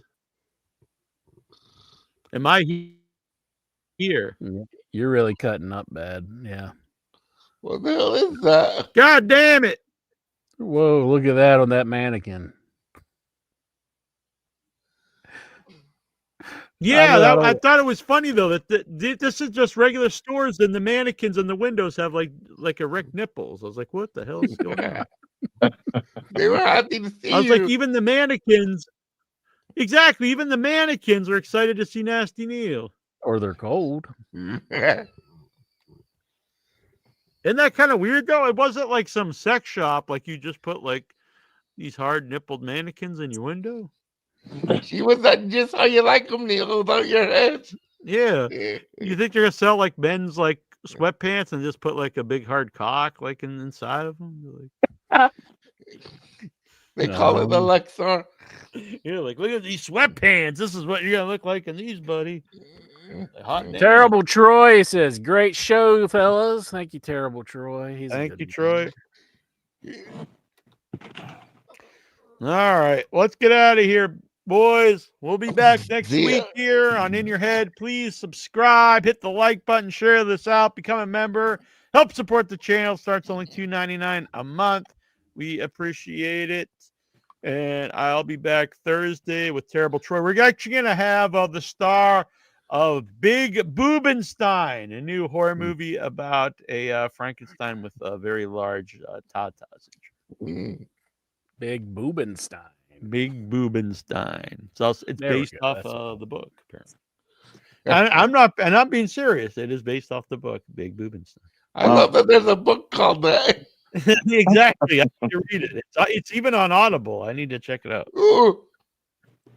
All right. Good night, folks. See you Good guys. to be back. I had time. You Sorry ready, for the technical issues and everything, but Don't we'll get worry it all. about it. All right. Good night. See ya. Andre the Giant. Andre was big. Yeah, yeah, yeah. It was not small. No, no, no. Andre could drink and he could fight. Drink, drink, drink. And fight, fight, fight. Andre was big. Yeah, yeah, yeah. It was not small. No, no, no. Andre could drink and he could fight. Drink, drink, drink. And fight, fight, fight. Andre the Giant. Andre was big. Yeah, yeah, yeah. It was not small. No, no, no. Andre was great. He was not bad. A great big heart and a great big man. Andre was big. Yeah, yeah, yeah. It was not small.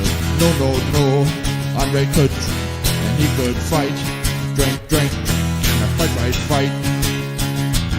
Andre the Giant. From Grenoble, France.